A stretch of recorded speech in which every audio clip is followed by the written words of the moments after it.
out there. She just wants to introduce her grandkids for the Longest day.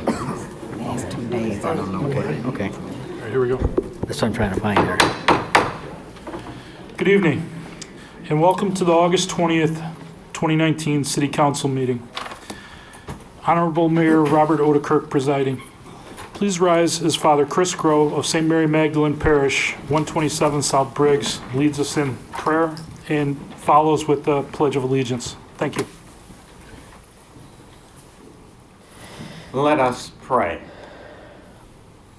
Almighty God, you are generous in the many gifts you give to us, and we are grateful for all that you continue to do for us and for the many favors you grant. We gather together in your name. Come and enlighten the members of our council. May everything that they do begin with your inspiration and your wisdom. God of wisdom and justice, through you all authority is rightly administered. Laws are enacted and judgments are decreed. Guide and support our mayor, the members of our city council, our interim city manager, and our city staff.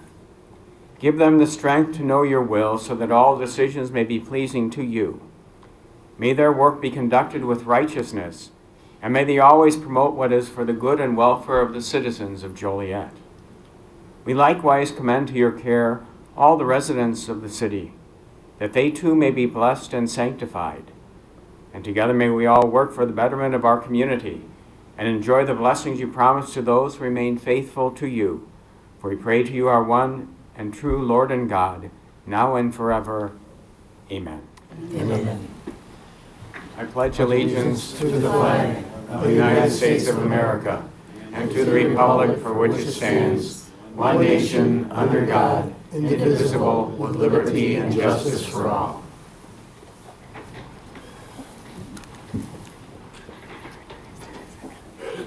Thank you, Father.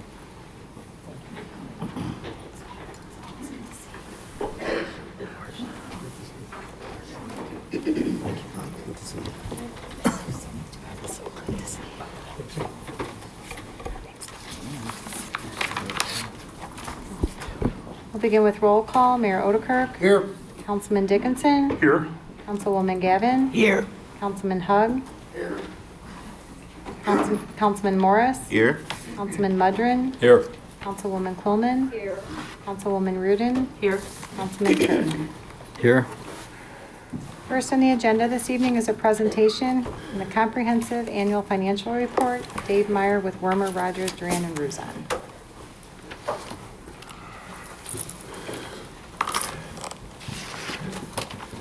Good evening. Thanks for having me out.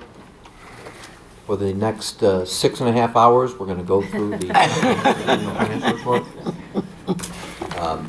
We're going to take a look at the comprehensive annual financial report for the city's year ended December 31st, 2018. And I realize it's August. The audit was completed in June. All the reports have been filed with the necessary governments. And this was our first opportunity we had to come out to talk about the annual report.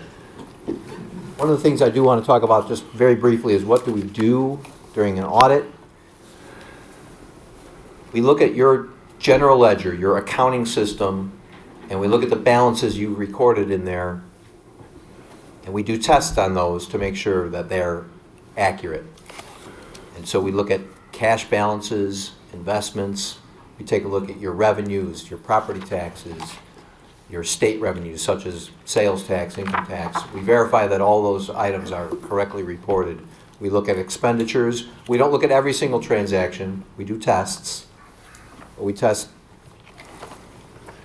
a significant number of vouchers that were paid. We test payroll, making sure that employees are making what they're supposed to be making. We look at your debt balances. We make sure that you made all your bond payments and your payments on your loans.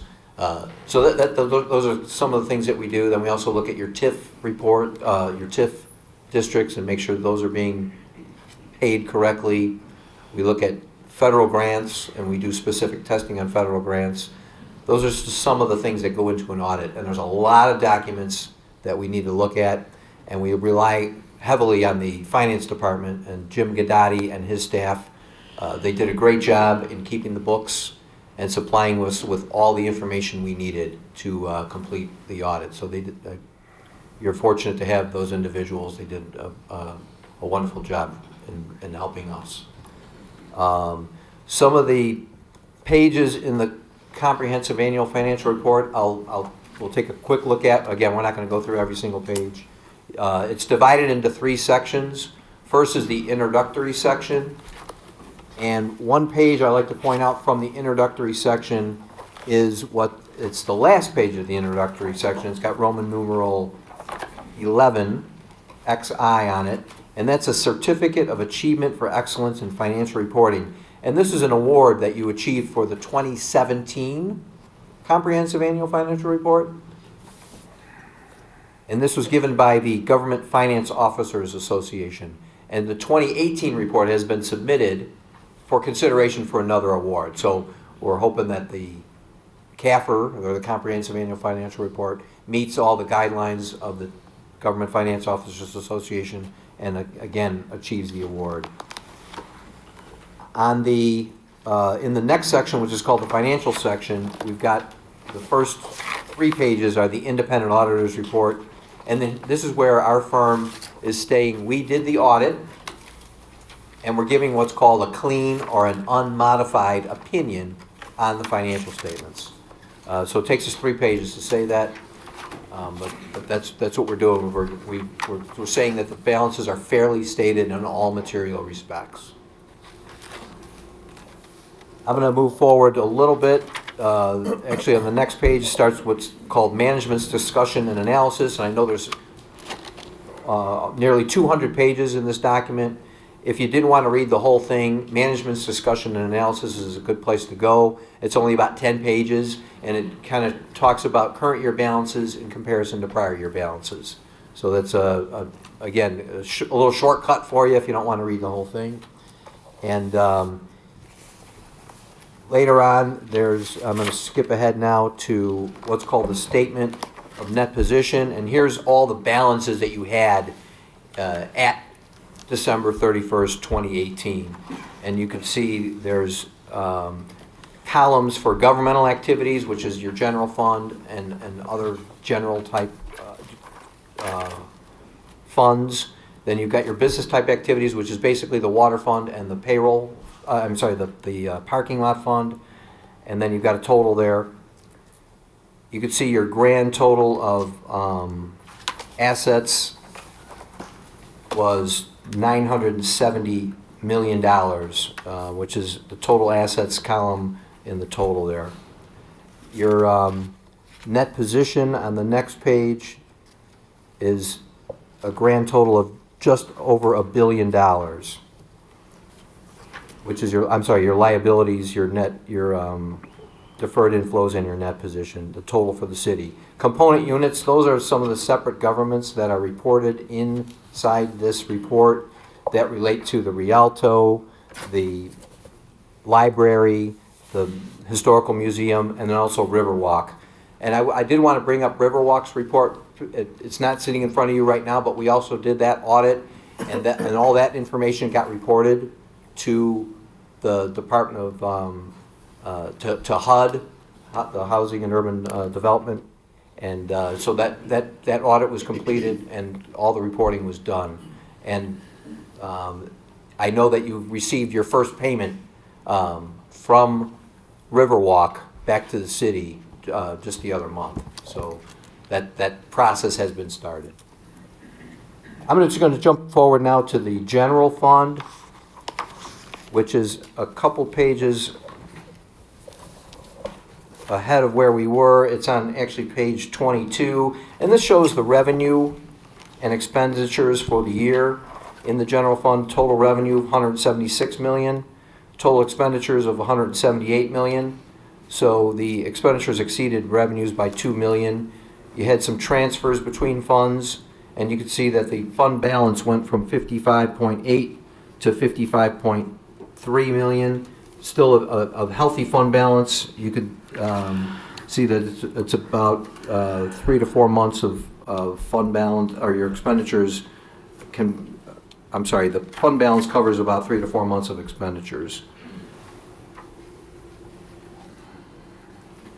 There's many pages in here relating to notes to financial statements. I'm not going to stop on those. But one area you might want to look to see some comparative information is in the back. There's a statistical section, and there's a lot of schedules in there that show 10 years worth of information. So you can see where were we 10 years ago, where were we this year, kind of compare some of those numbers. One of the schedules in there relates to the gaming tax, and again, that was down. We're now under 18 million for the year. That was down from a high of 36 million several years ago. But a point of positiveness, if you will, is the equalized assessed evaluation of the city has been going back up. It had been going down for several years. It's back up now for the 4th year in a row. And those are in some of the schedules all the way in the back. I know there's a lot of information here. Are there any questions about what we do as auditors or any of the balances that are in the comprehensive annual financial report? I know this is all kind of review. This is really a culmination of 12 months of activity that you've already seen and approved. Here it's just kind of all gathered into one document. Questions?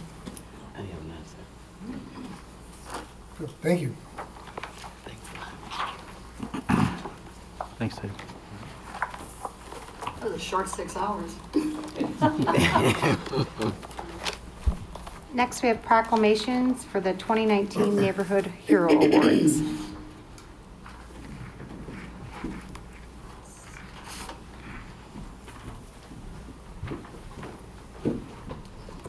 Good evening. My name is Jane Bernhardt. I'm one of the city planners here on staff at the City of Joliet. I am also acting president of Project Acclaim, which is a civic pride organization that was founded in 1985 by the Reverend James E. Allen.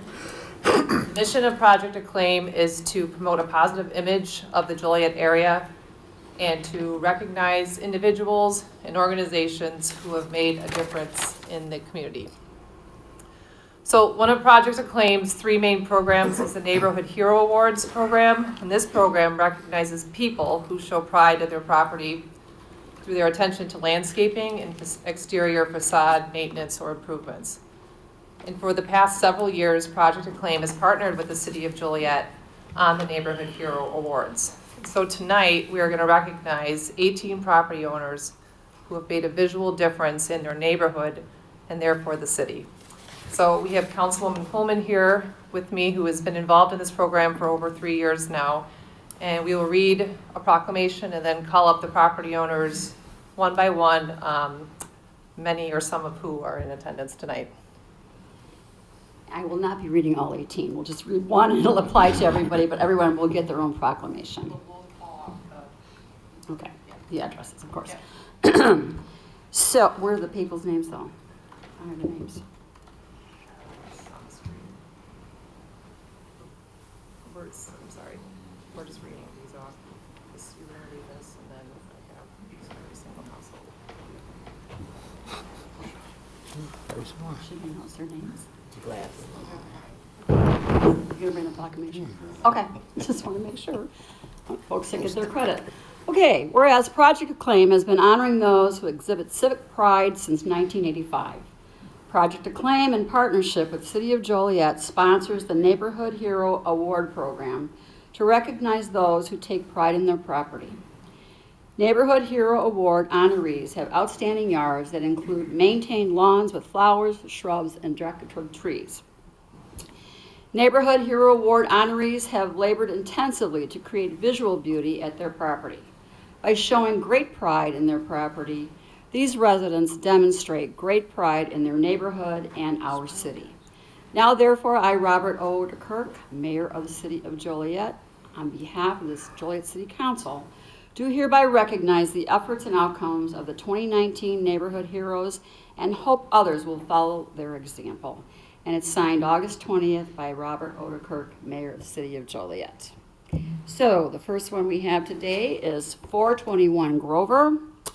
And this goes to the Westmoreland family. So would you please step up?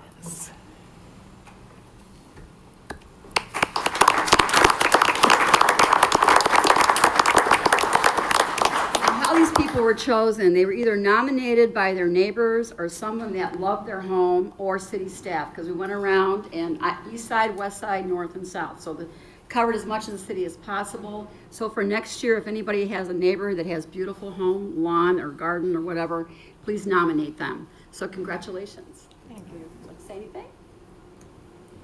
You're good? Thank you for your hard work. Okay. To the city council and Ramon for nominating us this year, I just want to say thank you. We do have a beautiful home, and we just gonna strive on trying to keep it beautiful and move forward with it. And I appreciate you all for nominating us. It's like a beautiful park. Okay, the next is the Barnett family of 20 South Rainer Avenue. Can we have that picture up, please? There we go. Step forward. They're not here. This is on the corner of Barnett Avenue and Rainer. I mean, the Barnett family, excuse me, on 20 South Rainer. I know many of you have passed this home many times. It's right at that corner just before you get to Jefferson Street, and it's absolutely gorgeous. Another park like Sod. Okay. Marion. Next, we have the Garcia family, 311 South Park Drive. Garcia's here? Oh, darn. They also have a beautiful home. They work very hard on it. They lived there, what, 11 years? Yes. And have totally remodeled the inside and outside.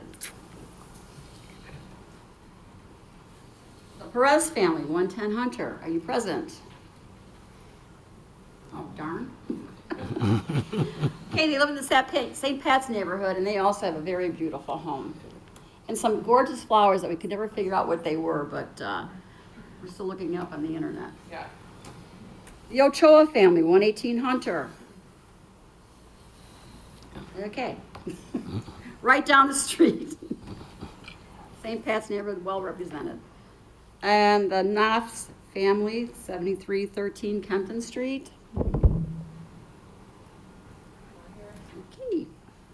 Many of these people got pictures with the council members, as you can see. It's on the Facebook Yes. page. Yeah, there's Councilwoman Reardon Yes. right there. The Encinino family, 1208 Arthur Avenue. Okay.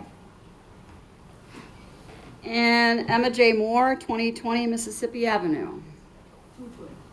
220. She said 220.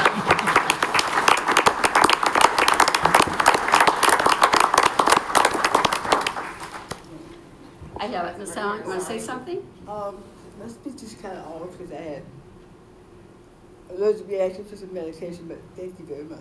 Oh, that's okay. Thank you. You did a Thank good you. firework. The Arias family, 315 Youngs Avenue.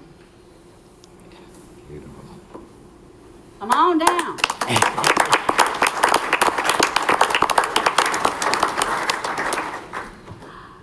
Another beautiful home, lots of hard work. Would you like to say anything? Okay, all right, it's okay. Congratulations and thank you.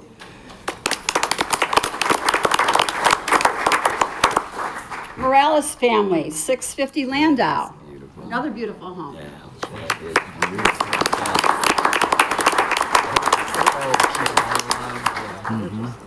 And Councilman Gavin's post. Yes. Oh, yeah. It's beautiful. I know. I love this. You are guy. welcome. Thank you for everything you did to beautify our city. Yes. Yes.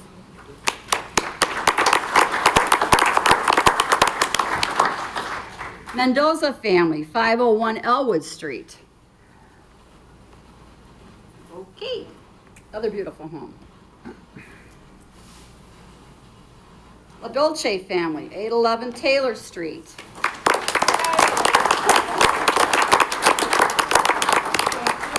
something? I just want to say it's quite an honor and a privilege. You know, you're out there scraping and painting and doing, and sometimes you're like, just shoot me now. You know, why am I doing this? And then to get an award like this is just. This is why. Very thankful.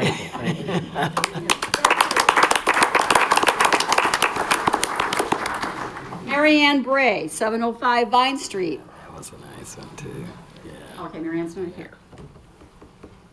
And the Figueroa family, 601 North Rainer Avenue.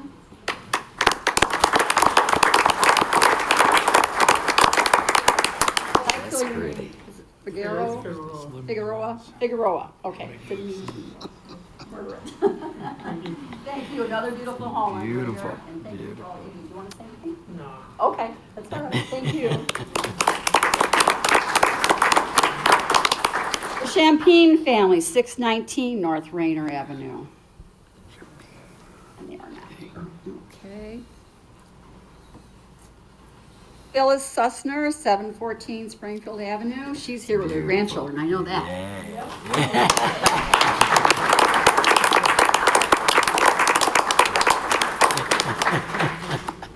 I would like to introduce my ground crew. This is the chief groundskeeper. This is Joseph Ryan. Assistant is Sussner, Mary Ryan, and one more over there that didn't come up. That's Alice. And they all doing any grooming, and as you can see, walking with a cane, that's pretty hard for me to do it. So believe it or not, these 4 children take care of the yard. Oh, that's awesome. And thank you for having us. This is quite a civics lesson for these guys. Would you like to say something? Go ahead. Sure, Mary. Say something. Mary's good at this. So there was a lot of hard work put into this, and I would just like to say thank you, and like I feel like our hard work is finally like paid off. Oh.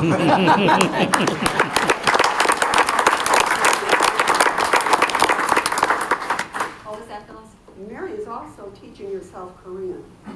Oh. You know, would you like to tell Ms. Croman what you were looking to be when you grow up? Military translator. Oh, wow. And what grade are you in, Mary? 7th, uh-huh. Wish I knew what I wanted to do. Yeah, right.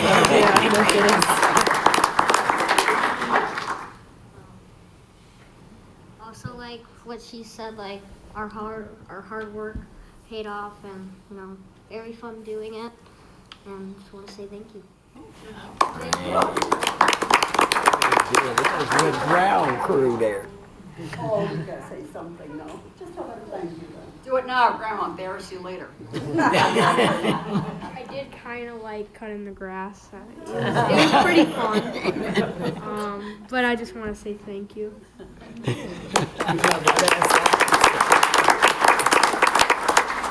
What a nice group of grandchildren. Yes. Great grandchildren. Oh, great grandchildren. Great-grand. Well, you don't know any great grandma. Oh, you're all right.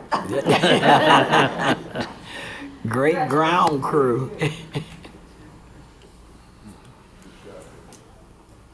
The Vilsack family at 8306 Waterbury Drive. Okay. And last but not least is the Williamson family of 506 Catherine Street.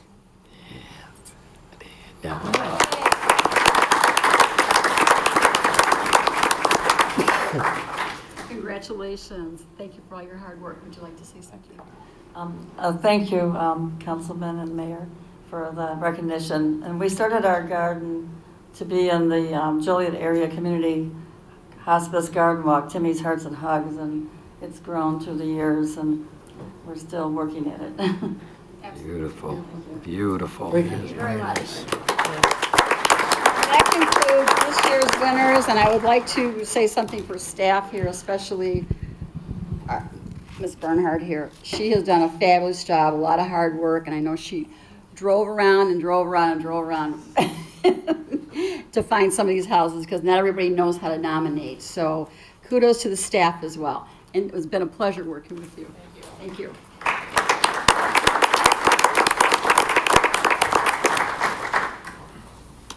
Mayor? Yes. Mrs. Sussner, is your crew for hire? You're right. There's a little help here. You're a full price. You're a full price. I could use plenty of help, trust me. Yeah. There you go. We got volunteers There you go. Better check that price first. There you go. Next on the agenda are appointments. Tonight, the mayor is making appointments on 3 separate commissions. First is the Arts Commission. Mayor Odekirk is recommending Jennifer Moore be appointed to the Arts Commission. Is there a motion to approve?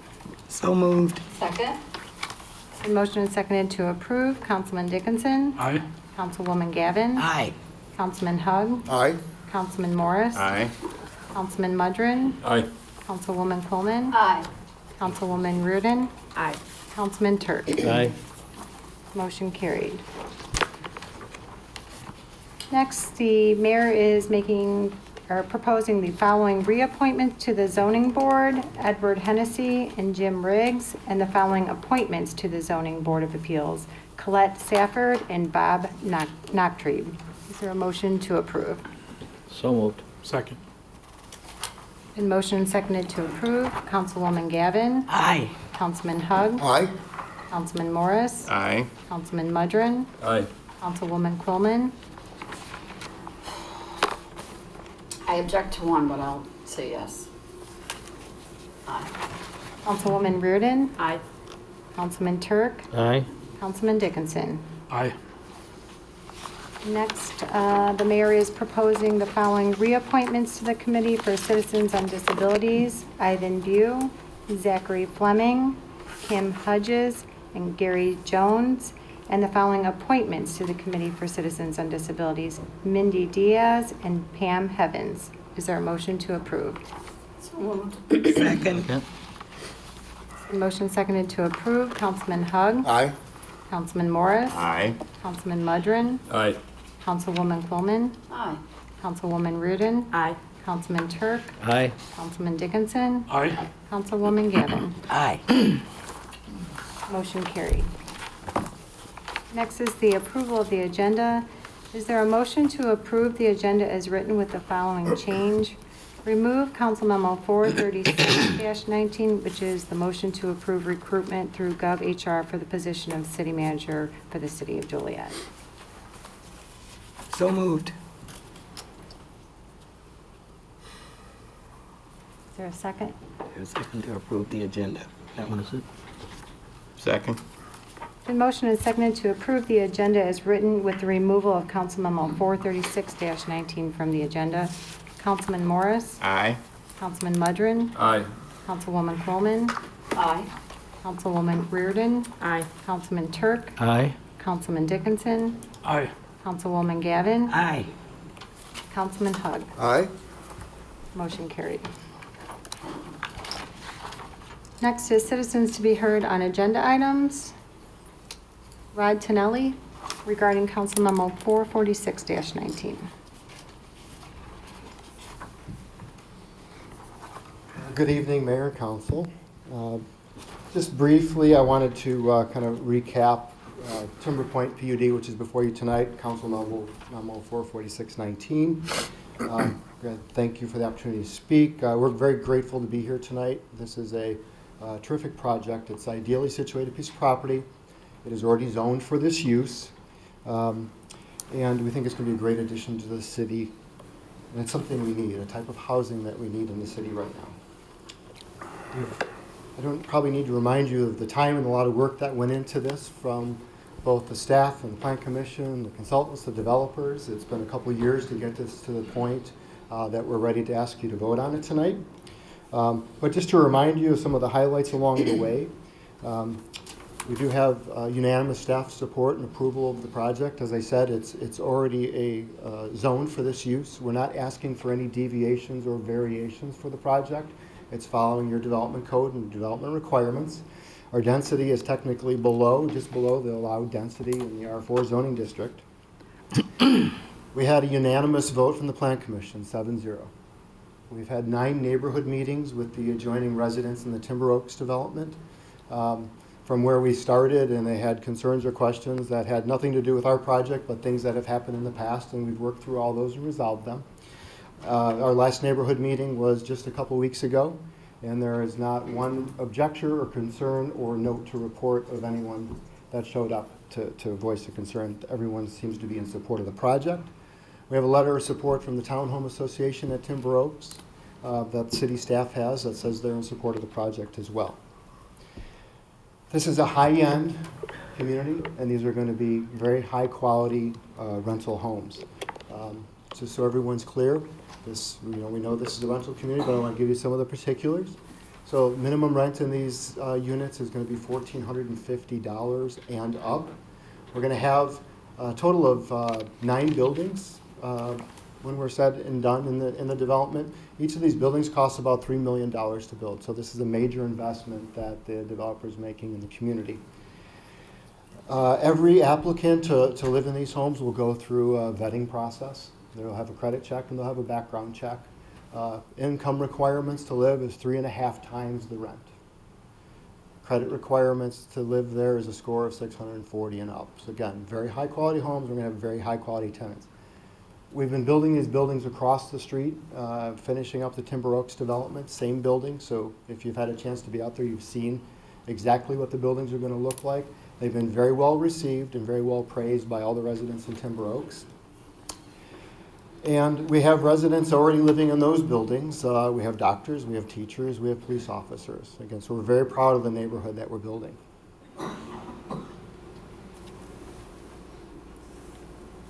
think I covered most of the highlights I wanted to touch. So again, we're grateful to be here. We think we've put a lot of hard work in. We appreciate all the questions you've asked along the way and the challenges that have been posed to make this a terrific project. And tonight, because we meet all of your criteria, and I think everyone's expressed that they're happy with the project, and we've met all their expectations. We're going to ask you to vote yes on this final plat tonight. Thank you. Thank you. Mayor, Yes. ask some question. Yeah. Rod, you answered 2 of my questions already, but when it comes to the clubhouse you're going to put in there, Yes, sir. is that going to be, at what stage of the development would that go in? Are you going to wait till there's so many units built, or are you going to do it up early on? Or Yes, Councilman, we're going to build the development in phases. You know, when we start, we'll basically build 2 buildings at a time as we go in. So at some point midway through the project, we'll be able to be at a point to build the clubhouse. But the clubhouse will be built. Again, we talked, I think, last night about the details of what will be included in the clubhouse. Okay, thank you. Thank you, Rob. Is there anyone else that would like to speak on an agenda item this evening? See none. Next is council committee reports. First is CTIS committee report. CTIS met in conference room 1 yesterday, August 19th at 4:30.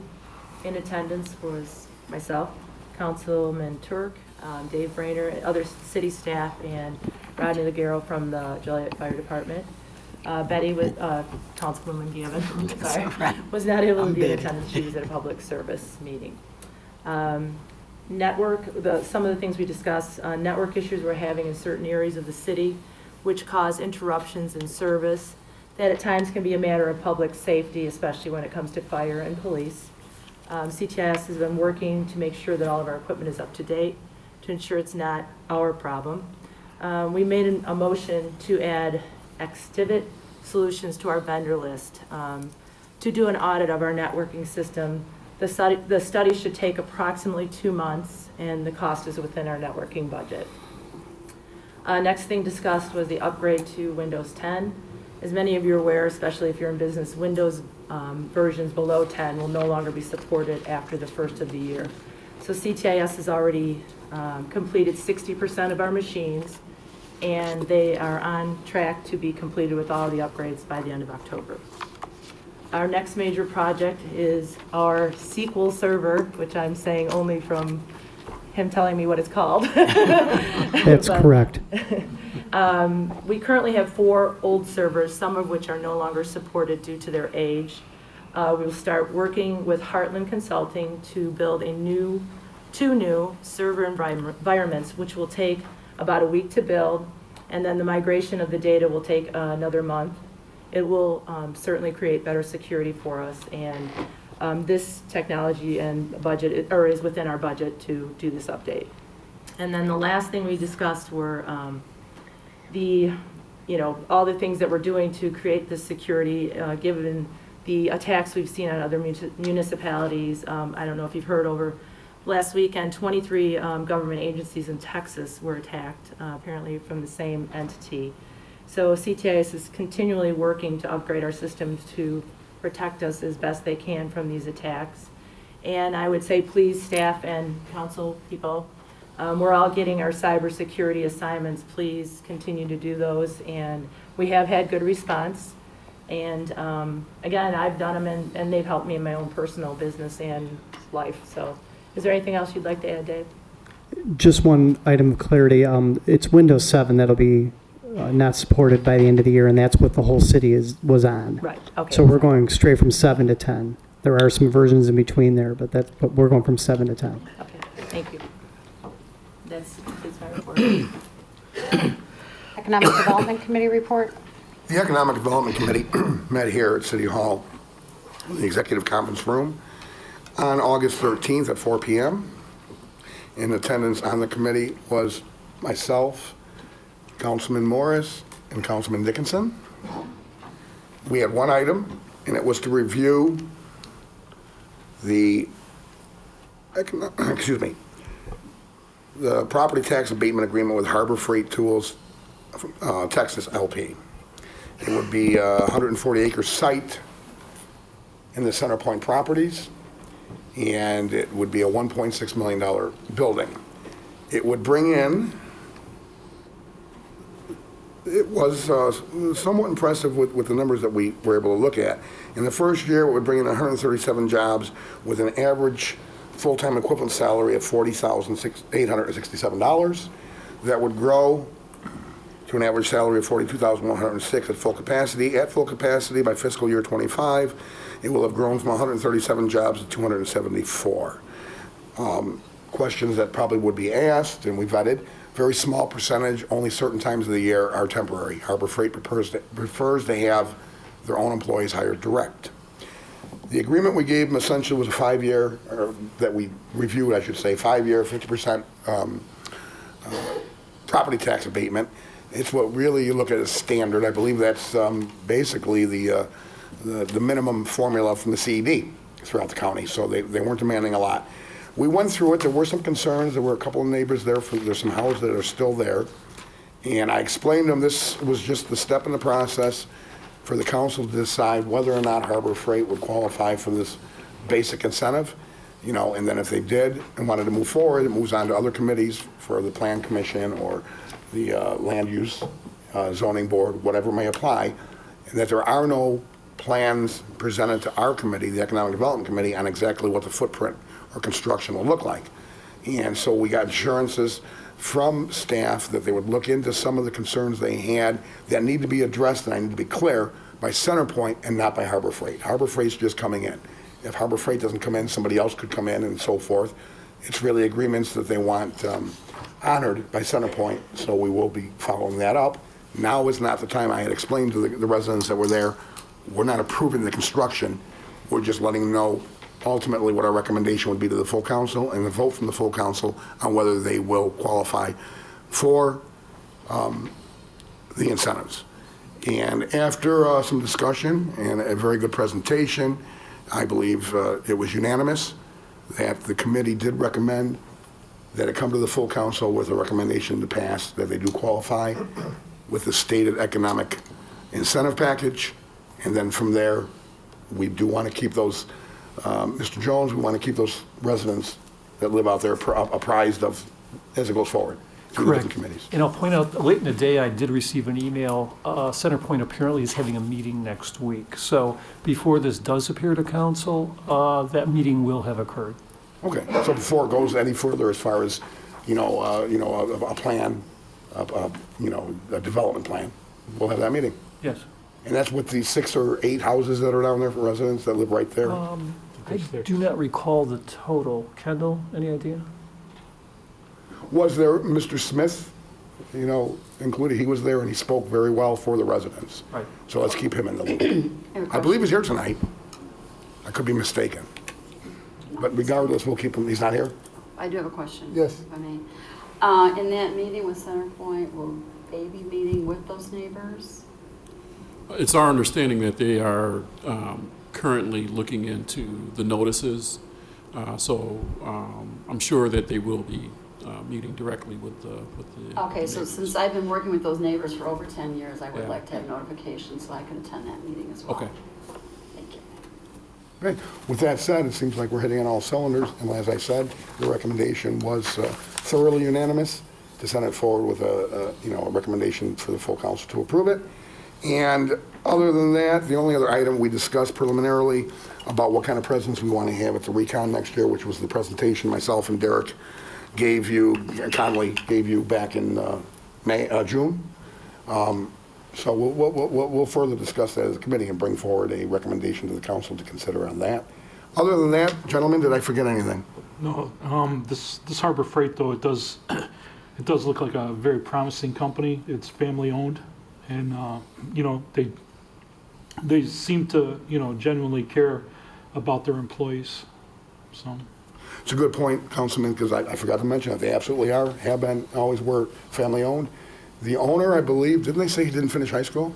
yeah, and him and his father started in their garage, and it just took off from there. Very impressive, very impressive. And I asked if we could possibly get the owner, because their headquarters has always been in California, if he would trade the palm trees for evergreen trees, and we'll see how that works out. But it is a good project. Thank you, Councilman, for reminding me of that. That's an important thing. Terry, anything? No, sir. Okay. That's it, Mayor. Thank you. Finance Committee report. Finance Committee comprised of Councilwoman Reardon and Councilman Mudrin met just prior to this meeting in the conference room to my right. We, get the agenda up here. We reviewed the water and sewer rate study update the staff presented us with. I think that it's gone before a couple committees, public service, and I don't know which other committees, but I think the council's all aware of it now. They're looking for an action item October 1st on the water and sewer rates for the city of Joliet. Also authorized to approve the proposed renewal of the workers' compensation broker, which has been for quite some time and still will be Gallagher Bassett, for a total of $140,497. We spent probably 40 minutes on the audit that Dave Meyer just briefly went through, that and the financial audit for Riverwalk. Also reviewed the monthly finance report, personnel summary, travel expense, and invoices paid. Found them all to be in order and recommend their approval. Thank you. Land Use and Legislative Committee report. Yes, the Land Use and Legislative Committee, we met on August the 8th here in the council chamber. The committee, myself, along with Councilman Dickinson and Councilwoman Quillman, and staff was in attendance. We had a few items that we went over. We were given the presentation by Ratio. They're the lead company for the comprehensive plan for the city. They would be the lead consultant. And I believe that they will be coming to address the full council, right? Have that date been set? Yes, that will be your second meeting in September. The second meeting in September, was it Ms. Roth? Leslie Roth. Leslie Roth, right. She will be giving that same presentation to the full council on the second meeting in September.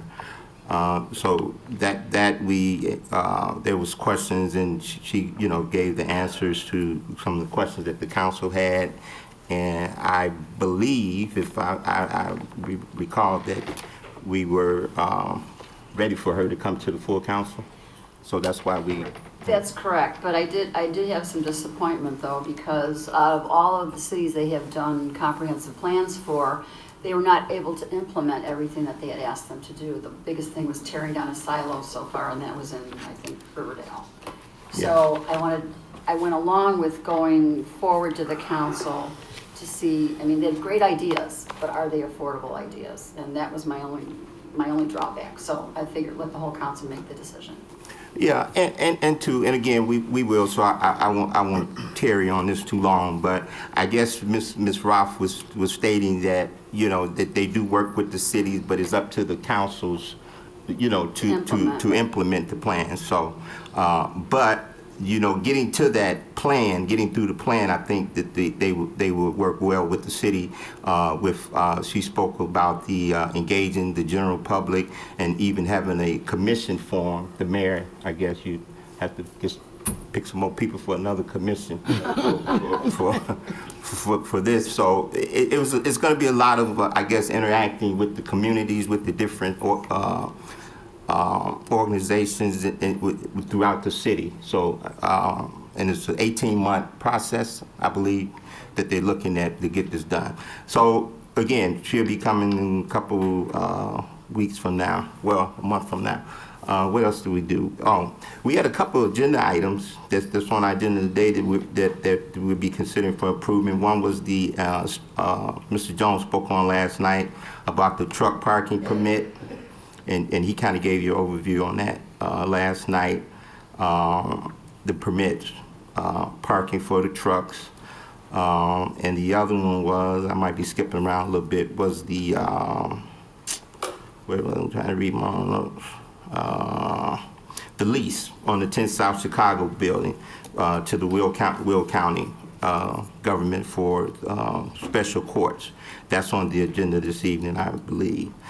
We did speak more on the job description for the city manager, but we having a meeting tomorrow, actually, I believe, to finalize the amendment to the job description for the city manager as well as the interim manager tomorrow. So then that should be, hopefully, will be moved forward to the full council.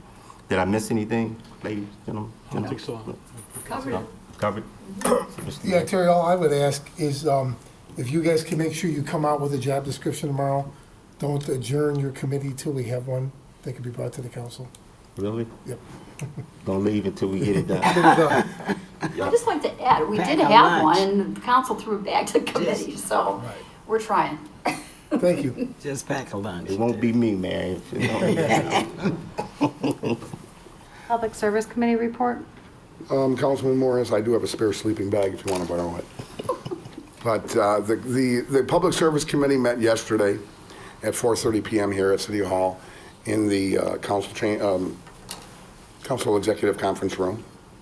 In attendance were council members, Councilwoman Gavin and Councilman Morris, and then myself, as well as a host of staff, including Allison Swisher from the Public Utilities Department and Jim Trisna from, Mike Ulitz from the Public Service Committee, as well as several other staff members who shall remain nameless. It was a fairly routine committee meeting. We had 3 contracts we looked at. They consisted of repairs to wastewater treatment equipment. We did award the contract to do the wholesale bidding, reverse auction on our utilities, gas and electric. So we did look at that, and that's on the agenda tonight. That's how we save money, by bidding it out. It's a reverse auction where somebody has to bid the lowest to get our business. Then under change orders, pay estimates, final payments, we had 4 items. Again, they were relatively routine. What I would point out is that we did approve a $9,000 change order on the engineering, reimbursable engineering for the CSX transportation. That has to do with the widening of the road, not the railroad tracks themselves, on Humboldt/Hollywood Road. That, I believe, if I understand correctly, and somebody could correct me, they do the engineering because of right-of-ways and so forth when it comes to the affecting their crossing, and then we reimburse them. So the good news is they're widening it, because I think a wider Humboldt is going in that section going south on Humboldt from 80 is going to help drivers and eliminate some congestion at times. The other one we did look at was a professional architectural engineering services contract for the Joliet Multimodal Regional Transportation Center for a night EA. Long and the short of it is the bus terminal is finally coming. And Pace stepped up and will, in some way, shape, or form, they're looking into the state, federal, and grant money. They're taking the bull by the horns when it comes to the $7 million build-out. Pace is going to take care of that. We just take care of the engineering. So we approved an architectural engineering contract so that we can start moving forward with actually finalizing the last phase of our multimodal, which is a fully functioning bus terminal. Other than that, I don't think we had anything worth mentioning. Everything is on tonight's agenda. Councilwoman, did I miss? I think you covered it all, sir. Councilman? Okay. Everything on here was is on the agenda tonight, and everything on our agenda went forward with unanimous approval of each item after being vetted, with a recommendation that we all approve it here tonight. And that would be my presentation, Mayor. I show no other reports. Under consent agenda, approval of the minutes. It's recommended the minutes of the pre-council meeting held on August 5th and the minutes of the council meeting held on August 6th, 2019 stand approved as recorded. Council Memo 432-19, receipt of the 2018 Comprehensive Annual Financial Report. It's recommended this report be received and placed on file. Council Memo 433-19, position vacancies. It's recommended the city manager be authorized to fill 2 part-time general laborer positions at Joliet Union Station Gateway Center, 1 equipment operator 2 position in the water department, 1 police patrol officer, and any subsequent vacancies which may occur with these positions. Invoices paid report. It's recommended this report be received and placed on file.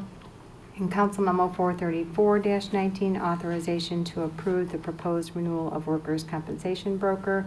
It's recommended a contract with Gallagher Bassett for the renewal of broker services for the city's workers' compensation insurance program be approved. Is there a motion to approve said consent agenda items? So moved. Second. Been motioned and seconded to approve. Councilman Mudrin. Aye. Councilwoman Quillman. Aye. Councilwoman Reardon. Aye. Councilman Turk. Aye. Councilman Dickinson. Aye. Councilwoman Gavin. Aye. Councilman Hug. Aye. Councilman Morris. Aye. Motion carried. Council Memo 436-19 was previously removed from the agenda. Council Memo 437-19, motion to modify the procedure for executive session minutes for May 7th, 2019, May 20th, 2019, June 3rd, 2019, and June 17th, 2019, and create a verbatim transcript of the minutes, subject to review by council in consultation with legal in executive session prior to release. Mayor? Yes. Clarification from the legal aspect, Marty, I guess, right? Yes? The way it is worded, I want to make sure this, should it pass, it's not all sizzle and no steak.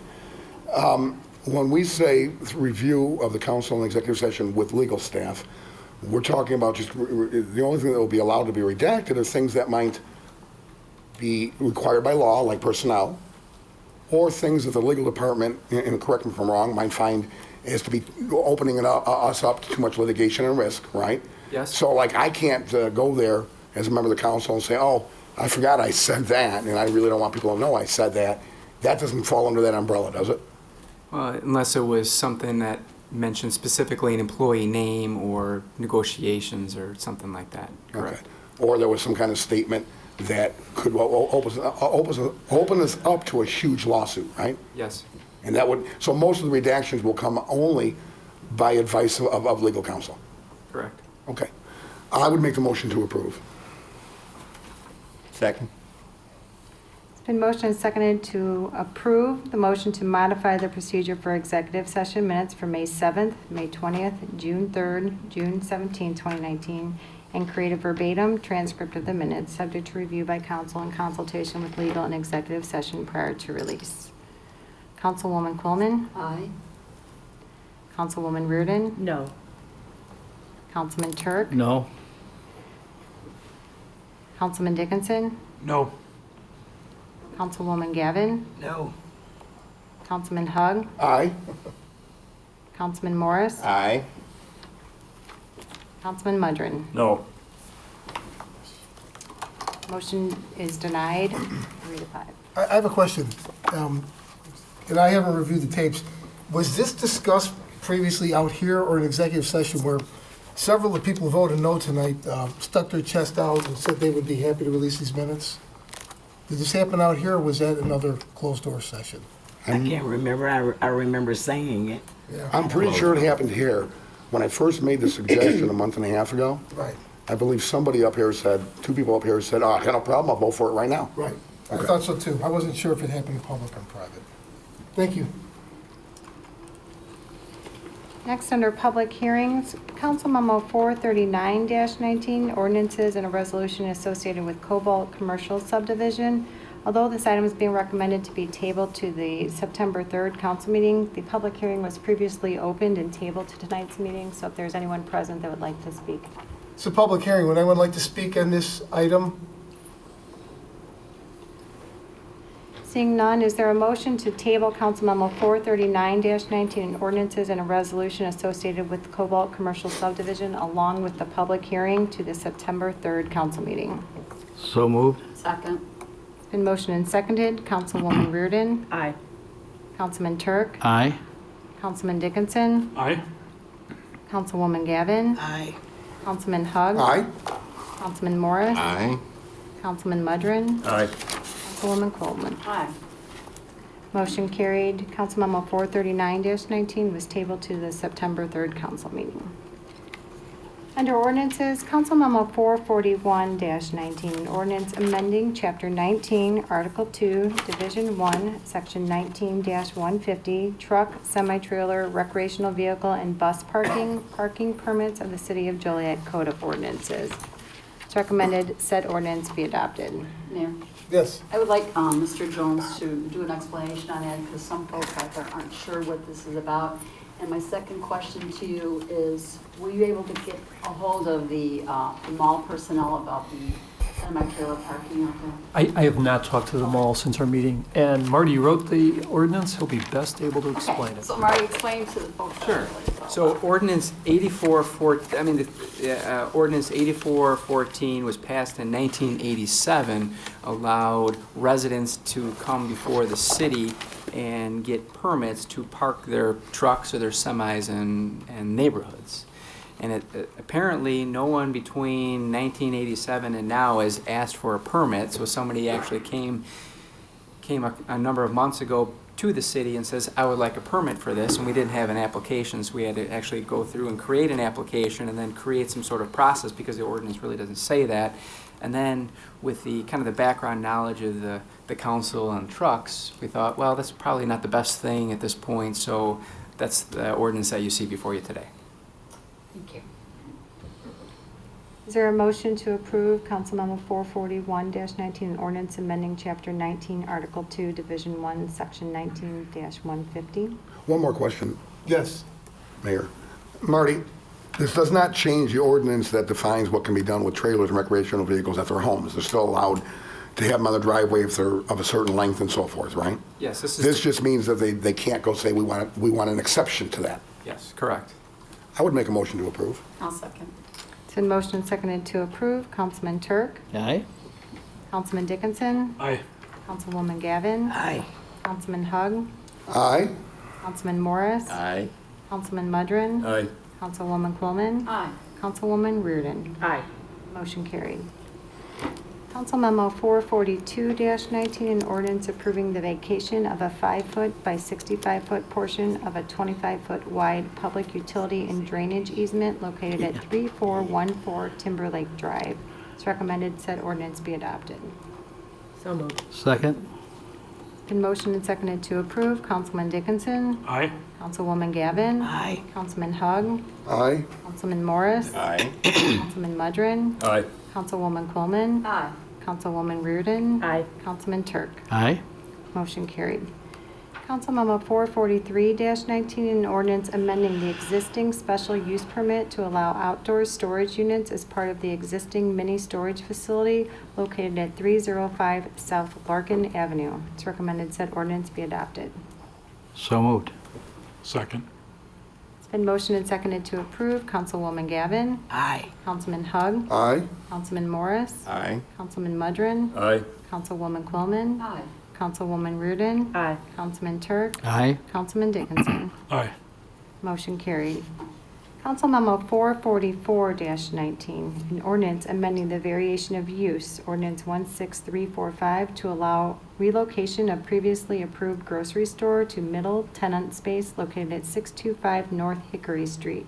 It's recommended said ordinance be adopted. So moved. Second. Been motioned and seconded to approve. Councilman Hugg. Aye. Councilman Morris. Aye. Councilman Mudrin. Aye. Councilwoman Coleman. Before I vote, I'm afraid this is going to be another problem like the Super Mikado that we have at Ruby and Cora. There's not enough parking, and with 7 apartments upstairs and 3 commercial businesses to be rented and a grocery store with a restaurant inside, I don't believe it to be enough parking spots. There's no place for trucks to unload their goods. And the neighbors that live in that neighborhood, it'll be a nightmare for them to try to park. And there's a letter from the Upper Bluff neighborhood organization, we're in opposition. So I'm going to have to vote no on this. Councilwoman Reardon. Aye. Councilman Turk. Aye. Councilman Dickinson. Aye. Councilwoman Gavin. Aye. Motion carried 7-1. Council Memo 445-19, ordinances associated with the Boulevard subdivision. This includes an ordinance approving the preliminary planned unit development of the Boulevard subdivision, an ordinance approving the final planned unit development of the Boulevard subdivision, and an ordinance approving the recording plat of the Boulevard subdivision. It's recommended said ordinances be adopted. So moved. Second. And motion is seconded to approve. Councilman Morris. Aye. Councilman Mudrin. Aye. Councilwoman Coleman. Aye. Councilwoman Reardon. Aye. Councilman Turk. Aye.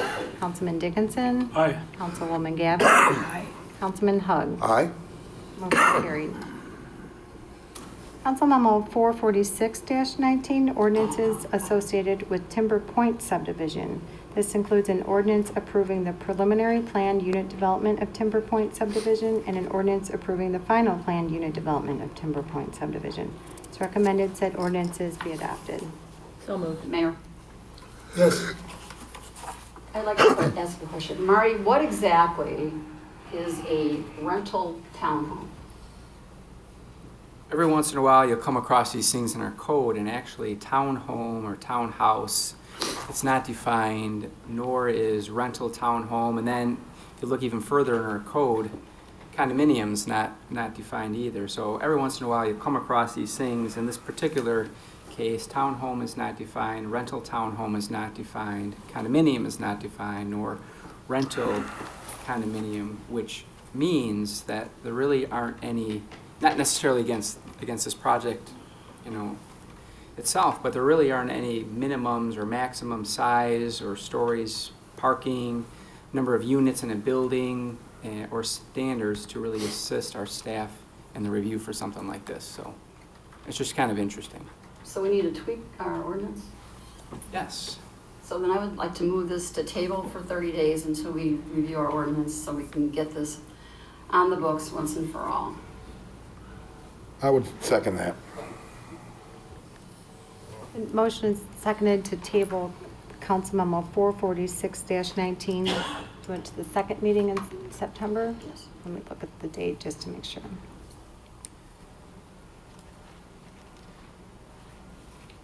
September 17th. Motion seconded to table Council Memo 446-19, which is ordinances associated with Timber Point subdivision to September 17th. Councilman Mudrin. Aye. Councilwoman Coleman. Aye. Councilwoman Reardon. Aye. Councilman Turk. Aye. Councilman Dickinson. Aye. Councilwoman Gavin. Aye. Councilman Hug. Aye. Councilman Morris. Aye. Motion carried. Item 446-19 is tabled to the September 17th council meeting. Council Memo 447-19, an ordinance amending the 2019 annual budget for the city of Joliet to purchase 2 severe weather warning sirens. It's recommended said ordinance be adopted. So moved. Second. Been motion and seconded to approve. Councilwoman Coleman. Aye. Councilwoman Reardon. Aye. Councilman Turk. Aye. Councilman Dickinson. Aye. Councilwoman Gavin. Aye. Councilman Hug. Aye. Councilman Morris. Aye. Councilman Mudrin. Aye. Motion carried. Under resolutions, Council Memo 449-19, a resolution accepting Illinois Environmental Protection Agency low-interest loan L174751 for the Phase 3 Long-Term Control Plan West Wall Sewer Heavy Cleaning Project. It's recommended said resolution be adopted. So moved. Second. Been motion and seconded to approve. Councilwoman Reardon. Aye. Councilman Turk. Aye. Councilman Dickinson. Aye. Councilwoman Gavin. Aye. Councilman Hug. Aye. Councilman Morris. Aye. Councilman Mudrin. Aye. Councilwoman Coleman. Aye. Motion carried.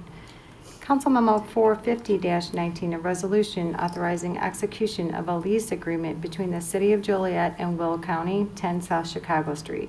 It's recommended said resolution be adopted.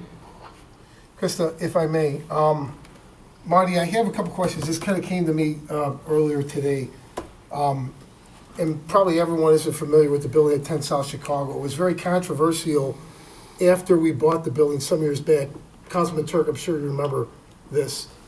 But one of the controversies that came up, I was a young councilman at the time, after the city had voted to purchase the building, we found that there was a secret side contract that was signed between the city manager and the former owner of the building, that being Ray Matasevic, which allowed him, we paid $1.2 million for this building, yet the contract was never disclosed to the council, and Mr. Matasevic was allowed to continue to keep the rents after the city purchased the building. The contract said that Mr. Matasevic would be allowed to scrap the building before, if it was ever torn down, and then the city would have to pay for the tear down. So if you remember, the city manager resigned immediately following this meeting and then came back 24 hours later. That happened 3 or 4 times. Again, you probably remember Councilman Turk. But with that contract in place, which was never ratified by the council, would that interfere with the lease that we're trying to now enter into with Will County?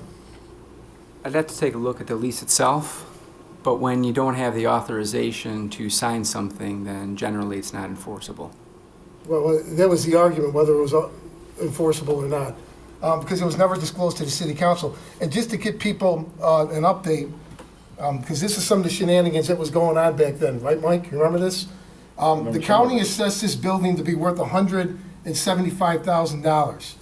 It was presented to the council as being a fundamental piece of property for the downtown Gateway Center. We were told that the project could not go forward without buying this building. So it was appraised for over $900,000, although the county was taxing it at a rate of $175,000, and the city council paid $1.2 million for that building. So it was very controversial at the time. Obviously, it had nothing to do with the Gateway Center because it's still standing there, basically vacant. It has nothing to do with the train station or the proposed bus station, which is now going to come in. And now we're looking to do, I think the lease is positive. We're going to get some of the money back that we spent on this. But that side contract came up a couple months later. And a quick side story, I was actually in court, and one of the attorneys that was still renting from that space came to me and asked why the owner or the former owner was requiring her to pay for property taxes if the city bought the building. And it was through that investigation that I found out that this side contract was in existence, even though we paid 10 times what the building was worth. The former owner was still collecting the rents, and that had never been disclosed to the city council.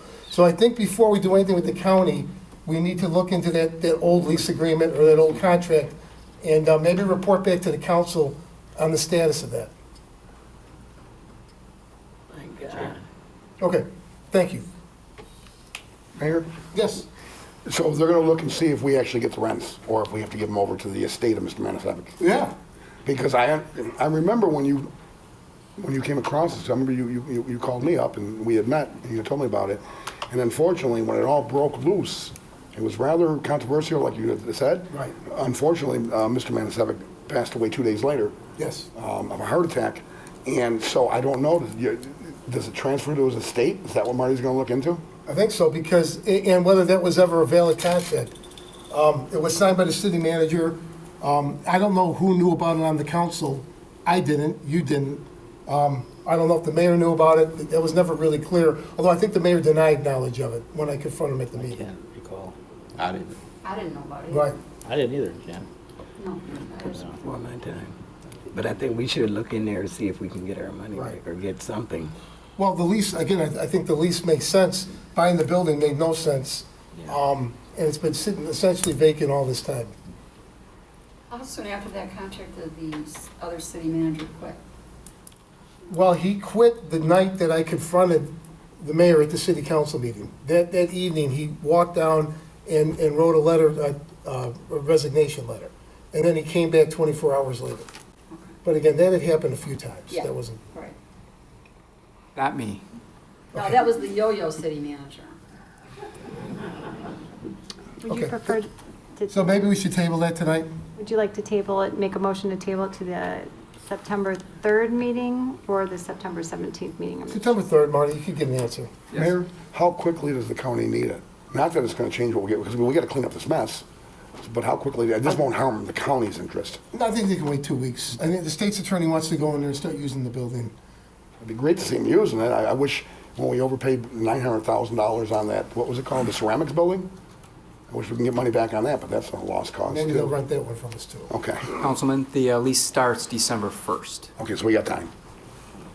I'll move to table. Motion to table. Oh, okay, I'll second. It's been motioned and seconded to table Council Memo 450-19, a resolution authorizing execution of a lease agreement between the City of Joliet and Will County for 10 South Chicago Street to the September 3rd council meeting. Councilman Turk. Aye. Councilman Dickinson. Aye. Councilwoman Gavin. Aye. Councilman Hug. I would just comment, I think the mayor did a great job of doing it, but just to nail it down, this is not a reflection of our very healthy relationship with the county. This is cleaning up a mess from the past. Aye. Councilman Morris. Aye.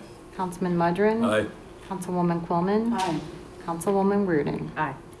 Motion carried. Council Memo 450-19 is tabled to the September 3rd council meeting.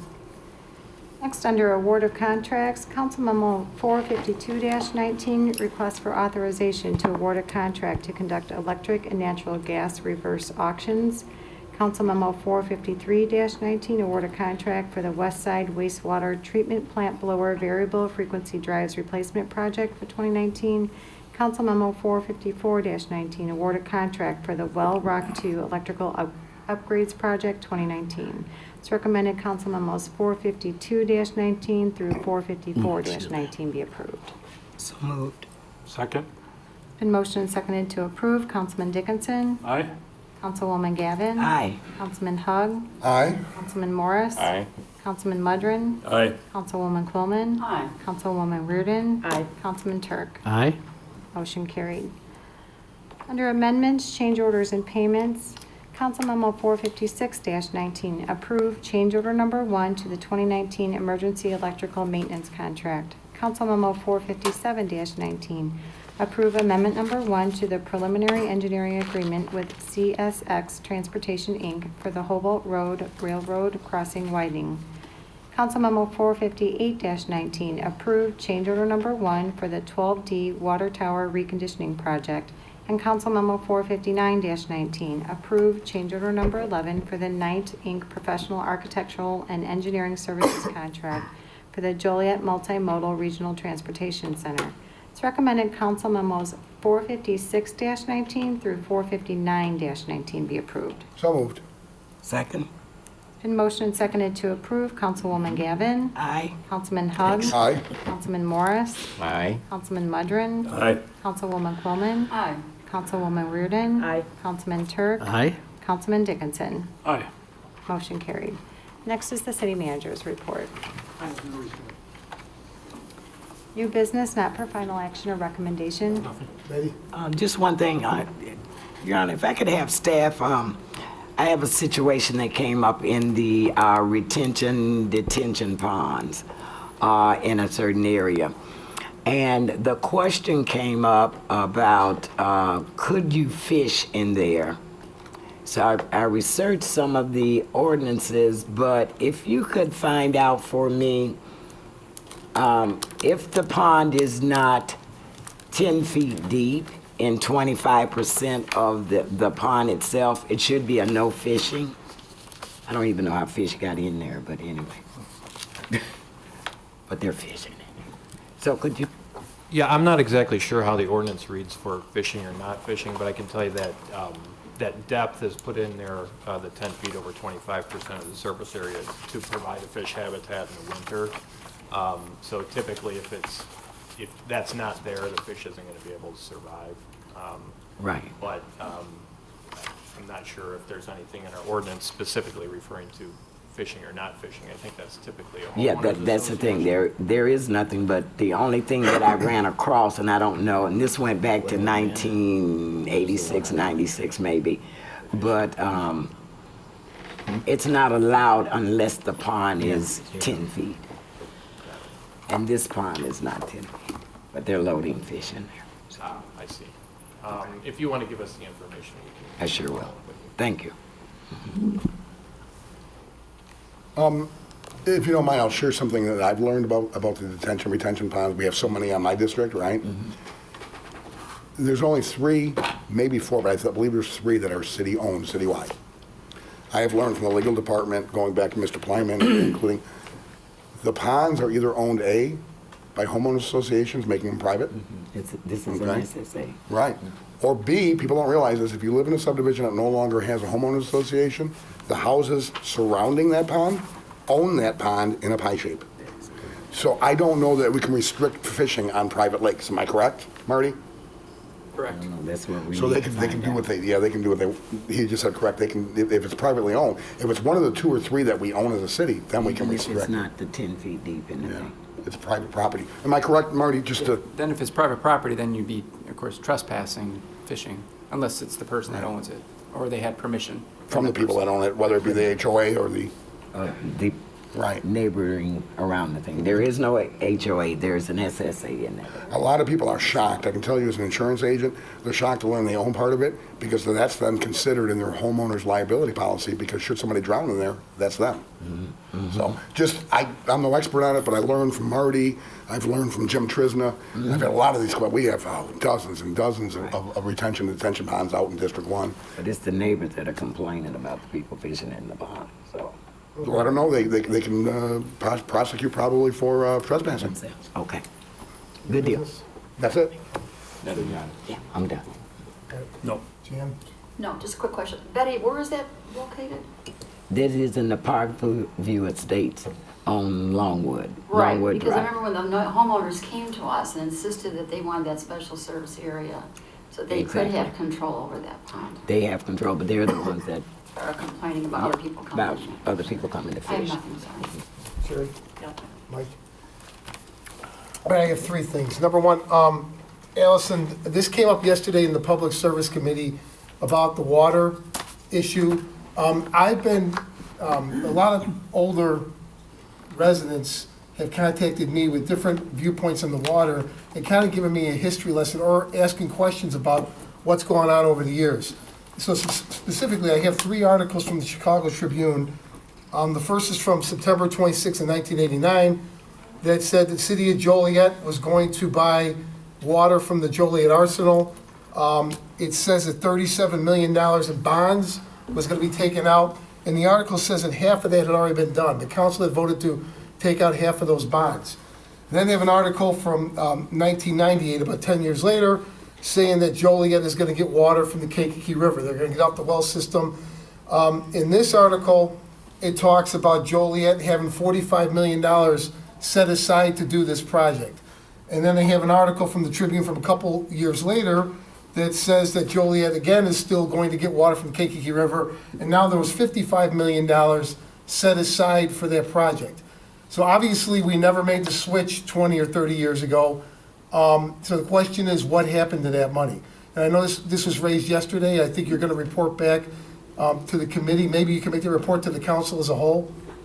Yes, so that money was set aside in the late 90s, early 2000s, when the intent to, at the time, there was pending regulations regarding radium.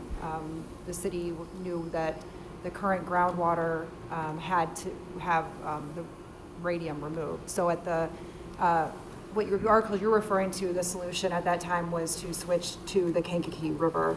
However, after it was further evaluated, the city made the decision to install the radium removal plants and maintain the groundwater source. So that money that had been set aside was then utilized to construct the 11 water treatment plants that we currently have that remove radium. That was done at a cost of $35 million. Then the balance of the money that was set aside was utilized to construct the Aux Sable wastewater treatment plant at a cost of $42 million. So that was due to the expanding westward growth. So that money has been accounted for. We do not have a current reserve fund. Okay. And then I guess the question would be for the radium plants that were built at $35 million, those will be obsolete when we get a new source of water, correct? Well, those would still be utilized as part of our backup supply. So no matter which option we select, we will still have to have a backup to use the groundwater as a backup, and radium would still be required to be removed at that time. But they won't be for the primary. It would not be for the primary. Lake Michigan or Kankakee River water doesn't have radium in it? Yes, so radium is naturally occurring in deep groundwater sources. It does not occur in the surface water. Okay, thank you. Number two, we have to address the city manager search. The council knows, and I don't know if we said this publicly, but GovHR sent a letter to Mr. Jones this afternoon indicating that they were no longer going to be involved in the search process with Joliet. Is that correct, Steve? That's correct. They withdrew as the consultant. So we're back to square one. I guess we were back in April or May. So I don't know if anyone has any ideas on where they want to go from here. Can we do it in-house, Mayor? We can do whatever we want to do, Councilwoman. I can address that. After we received a copy of the letter, I had a chat with Kathy Franson, our HR director, and it was time for us to have that, discussion as to what options do we have at this point, and if this is our only option, is it a viable option? And both Kathy and I did agree that we can do an in-house search. We would basically utilize some of the job boards that were talked about last night, which are some of the same job boards that GovHR would have used. The only difference, from us doing it is that it's dependent upon a reactive form where, someone has to find the site to know that we have a job opening. Obviously, I have some network contacts. Other people within this organization have network contacts. We could make sure people do get the word. And the only other difference is the fact that we'll do the screening. We'll put together a job matrix. Once the job description is approved, we could use those characteristics in that matrix, evaluate every candidate resume we receive, score them, put them into, A, B, and C piles, and then basically provide the council with the number of resumes they would like as a final review. So we'll take on that role, we'll get it done.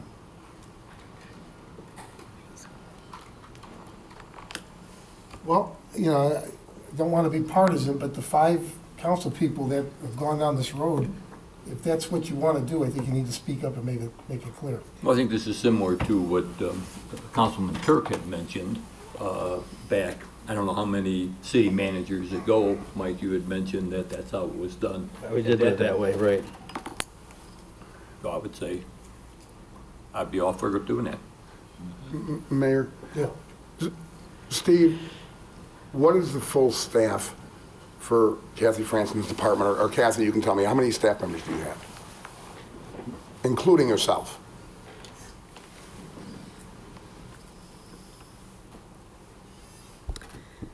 I currently have 1 secretary. I have a benefits workers' comp administrator, and I have an HR generalist that is on FML. So there's 4 of you total? And I mean, with different capabilities and skill sets? Correct. Okay. My question to you is completely, from my perspective, up to you, is you 4 have to manage all things HR for 800 to 850 employees for the city of Joliet, correct? And retirees. Right, and retirement. So how much, Right. I remember Steve had said when we started this process with this interim city manager, remember Steve saying that if you're there more than 45 days, it's going to start to hurt economic development at one meeting. Again, I don't want to see the HR department get dinged on this and start to, maybe miss some of its responsibilities. How demanding do you think, I have all the confidence that you can organize this. How demanding, and what about the rest of the responsibilities that you have? I think HR can support the process.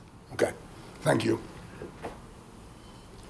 If I can make a suggestion then, back when this started, before the decision was made to terminate Mr. Shanahan, I had said, and I thought the council agreed, this is one of the reasons why I really felt like the rug had been pulled out underneath us, that I would form a 3 council member committee that would assist with the search process and go through the vetting process.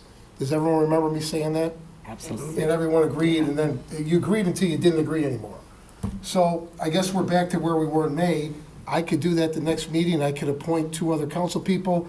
I would say the senior council people, myself, not that I'm senior, but Councilwoman Coleman and Councilman Turk, that was my plan before. Gosh, Sonny. No offense, yeah. So yeah, I feel like we're spinning our wheels, but we could do that next meeting if that's what the 5 people want to do. Well, and 2 things, Mayor, if I might chime in. Yeah. Number one, you're confusing me because you just called yourself senior, and a little bit earlier you referred to yourself as a young councilman. So. That was back in the day. Yeah, that was a while ago.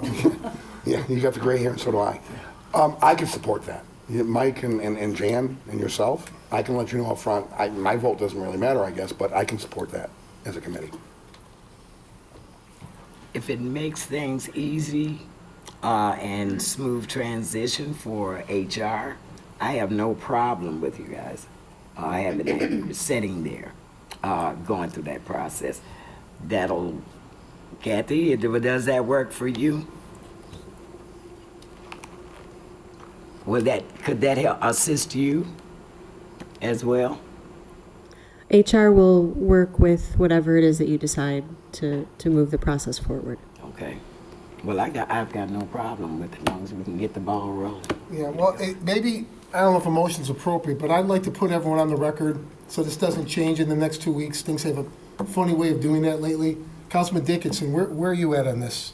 I'm okay with it. Okay, Councilman Gavin Hogg, Councilman Morris? I'm okay with it, but I have one quick question. Yes. Mike, when it was done years ago, that's when in-house city manager was hired? Was that Mr. Mesereau No. or Mr. Hogg? No. I mean, Mr. Hogg, Lieutenant, Mr. Thanis. No. What was it? Oh, it's going back further Mr. than that? Thanis had left the city's employment at that time, correct? Right, he was no longer the city attorney, he was gone, and Right. then we did do a search, Yes, we did. and we had it narrowed down to a few candidates, and then all of a sudden, Mr. Thanis said he wanted the job, and all the other candidates were null and void at that point. And Mr. Thanis was hired, but it helped 2 other candidates get 2 other jobs that they really wanted in the end, so it worked out for everybody. Win-win. Yeah. No, I'm fine with it, Mayor. I just wanted to ask. I was No, fine right. with it before. I'm Okay. fine with it now. Mayor, just want to remind you, we're not just voting, we're just, I just want to put people on the record. got it. So, Steve, do you see that we're missing anything with this? I don't. I think it's still going to be a process, even though we'll do it in-house. I mean, we want to make sure that you're happy with the profile we develop. You know, it's an expansion of the job description. It's sort of touting the attributes of the city, identifying what the challenges are, what the goals are, and some of those really become what the council vision is for the position. So that'll be something we have to work on and get to you before we get this on the street. Other issues, I think it just becomes part of the normal recruitment process, which is, you know, making sure people have deadlines, making sure there's quality candidates, making sure we get some direction from you. You know, do you want 10 candidates or you want 80? And part of it will be the screening. If we have a 3-person committee, you know, clearly that committee could do the matrix work, but at some point, you don't want the council to be expected to interview 20 people. I mean, that becomes unmanageable. I think you need to be in that, you know, 6 to 8 range, unless you have just outrageously qualified candidates, and, you know, you just can't, you Steve, can't. I do have an issue, I was going to bring that up next. If I could just put everyone on the record first, because I want to talk about the process next. Sure. Thank you. I can support that. Jim? Yes. Sherry? Yes. Mike? Yes. Thank you. All right, now, along the lines of how this is going to work, in the last 2, I wasn't here for Mr. Thanos or Mr. Mesra, I didn't hire them, but the last 2 I did. We went to GovHR, the process was confidential. For last manager search, there were 88 candidates, and it was never made public, disclosed who the 88 were, who were the 12 finalists, or the 3, whatever. That was always kept behind closed doors. So I'm not sure if we want to proceed that way or not. Councilman Mudrin, I know you were on the radio a week or so ago, and you suggested that a group of local businessmen be involved in the process. That would be a departure from the way we've done this before. So maybe you can elaborate on that, or, again, others could chime in on how they want this to work. If it's going to be none of us make a decision, or people outside of the city council, and, you know, are we going to make all the names public, or are we going to keep it confidential? Because that will affect some people who will or will not apply for the job. Their names are going to be made known, so. So, I did not say that. Scott Slocum said that he knows a number of people at the city right now that could do the job as a city manager, and he knows a number of businessmen in the city that could add to this process. And I did say, that'd be great. Tell them to bring on some names. Okay, I guess I misunderstood. I'll go back and listen. I thought your comment was, man, I thought this was a news story also, that you wanted people outside the council to make the decision. That was Scott that said that. Okay. But I said I'd be happy to have their opinion. Well, do we want to open this up for public input, or is this going to be confidential? Again, I'll go down the list. I won't start with you, Don. I'll start this. Mike? Well, I think that, I think it's our job to find somebody. We're determined to get it's our mission to find, that's our main person we hire. We only hire one person. In the past, what we did, we had the committee, then the committee had, the 3 people on the committee had the resumes, and we took them all and got rid of the ones that clearly weren't qualified. And then we each came in with 6 and kind of blended those. And I don't remember releasing the names of all of them. But I know at one point in time when we did get to like 3 finalists, we had a social meeting in the council chambers here and invited the 3 finalists and had community members come in and meet them and talk to them, and then the community gave some input a little bit. So I guess I'm asking, is that how you want to proceed? Because if we're going to do that, we have to let the candidates know, most of them presumably are going to have jobs. Mm-hmm. So their employer will know that they're looking to leave and looking to come here. So you have to tell them up front if we're going to do that. Right, well, it's up to them. It's up to us. I mean, it's up to them if they want to tell them if they're applying somewhere, they want to keep it quiet. If we make it public, then... Oh, I see. Yeah. Well, I don't know. It doesn't matter. Either way to me, it doesn't matter. I don't care. If they make them all public, or, it's probably easier to make it all public. Sherry? I would think that keeping it confidential is a better way to do it, and we make the final vote. Jan? I'd like some public input, because the citizens that's who they have to be served by, and how are we going to know what the citizens want if we don't ask them? I mean, I think it should be transparent. Yep. Public. Terry? I would say confidentially. I mean, believe that in the last, I don't know if it's the last one, but whichever is the last one or the one before, there was candidates that didn't want their employer to know that they were looking, that were qualified candidates. Right. And I don't think that it's fair to the citizens of Joliet that we make it public at that point. Because if we bring the public in, we're just going to have different opinions. I mean, we can find out what they would like to see in a city manager, but I don't think they should know, who we are interviewing. I think we should keep it confidential for that reason alone. For those that aren't familiar, there's something called Sunshine States. There's a number of them. 2 that come to mind are Ohio and Florida. I believe all of Ohio's cities and towns and all of Florida's cities and towns have city managers. In fact, a lot of people try to go to Florida, but there's other reasons. Sunshine States require that it be a public process. Not that the public is involved directly, Councilman, but that every step is complaining. And I'm all about trying to be transparent, like with my earlier motion to release the tapes that was defeated. So I would certainly support a completely transparent and public process. Okay. Betty? As it relates to personnel and our responsibility to hire personnel, I believe it should be a private process, those people that we bring in. However, we can bring in people and still have a transparent process in terms that we're hitting all of our marks. We know what we're looking for. I would hate to have a person subjected to public input when you're talking about your livelihood, when you're discussing employment or whether that should take you in one city or out of one city or whatever. So I think that we need to interview privately and make sure that the public is aware of our process, but to keep that kind of information behind closed doors to protect the person. Thank you. Don? I think it should be confidential, because I think it could put some prospective candidates in a bad way at their current jobs. And, chances are pretty good that it'll get leaked out anyway. But I'd like to see it stay private. Yeah, well, I agree. I think we would lose quality candidates who wouldn't apply for fear that they don't get this job and they'll get fired back home for applying. So I agree. That would be 5-4 then to keep it private. I guess there's a new group now. We'll call it the Reardon Five. All right. Mayor, I wanted to make one more comment from what Steve had described.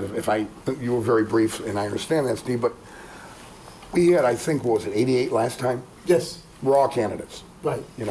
We had one that was, I think, a pharmaceutical tech assistant at a local drugstore.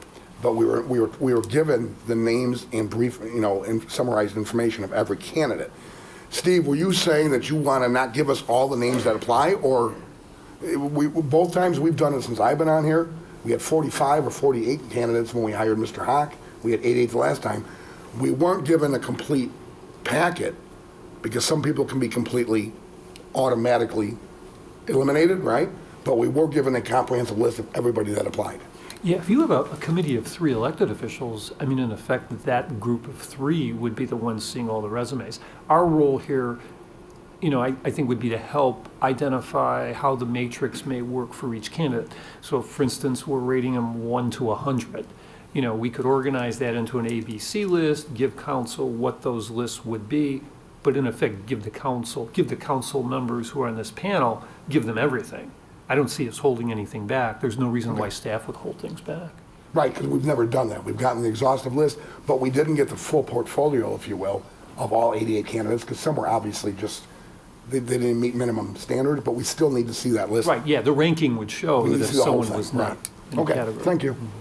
So then, Mayor, when this committee meets, we have to open and then go into closed session to discuss this? Yes. So hopefully, we'll appoint the committee at the next meeting. There'll be a job description at the next meeting, then we can move forward. Does that work? So what's the timeframe? That was been 4 months now? Yeah, May. This began in May, I believe, so we're at the end of August. Okay, one final thing had to do with vehicle purchases. I know there was conversation at the last meeting about the proposal to raise the gas tax. And I know Councilwoman Reardon and myself and Councilman Hugg kind of took you to task, saying that we thought you were using scare tactics when you talked about the city facing an emergency situation with the vehicles. So since that time, I've had a list compiled of what we've purchased in the last 4 years. And I wonder if we could put this on the website, maybe, Dave Rayner, to show the public. The city has purchased 137 new vehicles. That includes police cars, dump trucks, snow plows, ambulances, fire trucks, etc. We spent $8.3 million in the last 4 years, discretionary money buying vehicles, and we've done that without raising taxes. So I think that's the model we should be striving for moving forward. I don't see a reason why we can't do it if we can get things back on track, stabilize what's happening here, and keep the economic development up. We can do it. So that's what I would urge the Finance Committee or anyone else in the council who's looking at tax increases to consider the last 4-year performance before we move forward with any tax increases. So that's all I have. Next is public comments. First is Robert Webb.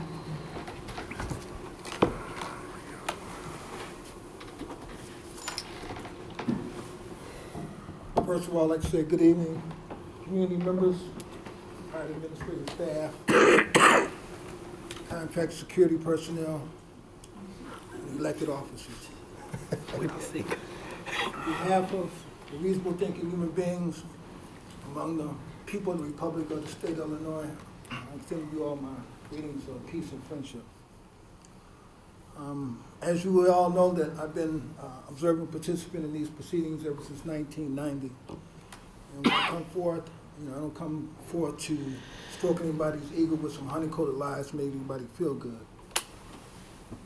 I'm here to put on this council's mind, and I'm hoping that you all, take it to heart, because I'm going to be seeking you all to take action in your advisory capacity. And it deals with a principal contradiction that this council needs to be instrumental in resolving. The last 3 words of the pledge to the republic that you all recite says justice for all. And we all should know that justice implies equality. There's various forms by which equality has been manifested through different agencies like the Department of Human Rights, and city ordinances that got the anti-discrimination policy. There's a very discriminatory policy and practice that exists within the Capitol, right down the street, on this vessel that they call the USS Will County Courthouse, that ship on dry dock on the land, practicing maritime law. Every morning it has this recording about no electronic devices are permitted into the building. It says absolutely no electronic devices. The only people that are subjected to it is the residents of various villages and township areas that come to the courthouse to take care of their legal affairs. Yet still, the officers of the courts, security force, the personnel, they get to bring their electronic device into that very same building. And even though the policy, the administrative order, which is contrary to law, particularly Title 42, Section 1981, equal rights under the law. And people are turned away, talking about you got to take your phone, back to your car. But yet still, again, you might take personal offense to this. Mayor Odekirk, since you're a member of the Will County Bar Association, part of the organization that supports that particular discriminatory policy. So the contradiction is that if the policy or that order says absolutely no, it should equally apply to everybody that walk up into that building. Because again, the community members in the public that are financiers, property taxes, their money is going towards the annual budget to pay for that building. The city council did engage in an intergovernmental agreement with the courthouse to up $10 million to go into the new courthouse. The city council has adopted a long time ago an anti-discrimination ordinance prohibiting discrimination.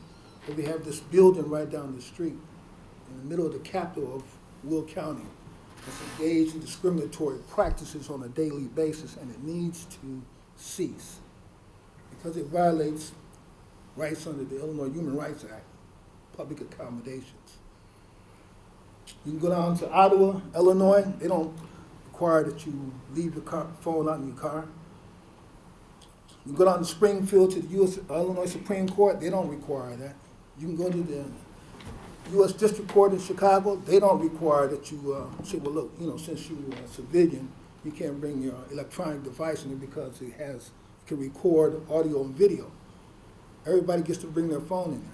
So keeping in mind this pledge that you all recite, justice, equality for all, it's inequality for them to engage in a particular practice in submission to that administrative order. So I would suggest that you all act in your advisory capacity and get in contact with the executive branch of the county so that they can pull the Commodore's coattail, Chief Judge. Might as well call him Commodore because that is that's on dry dock on the land practicing maritime law. All right, you're 5 minutes. If you can wrap it up, please. To abandon that particular discriminatory policy. Otherwise, the people could mass a class action lawsuit. You can avoid, litigation. Thank you, Mr. Webb. You're well over the 4-minute mark. Just one more thing. Mr. Webb, I know I've said to you before, 4 minutes isn't enough. You can always submit something in writing. Well, that's true. Thank you. But for the sake of this pledge that you all take, it's a contradiction to say justice for all. Is there anyone else that we would have like to to allow speak? this discriminatory policy to take place. Step forward, right here in the please. city.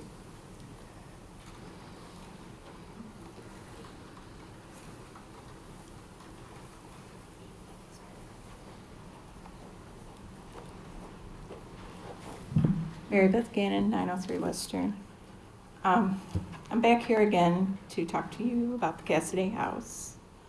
I'm asking that one of you be a champion for everyone in this town. I would ask either be mayor, council, or Don Palisard, but please put a hold on a demolition permit for now. You know, there's often a misconception, in my opinion, that if a place doesn't have landmark status, then it's not worthy. And nothing could be further from the truth.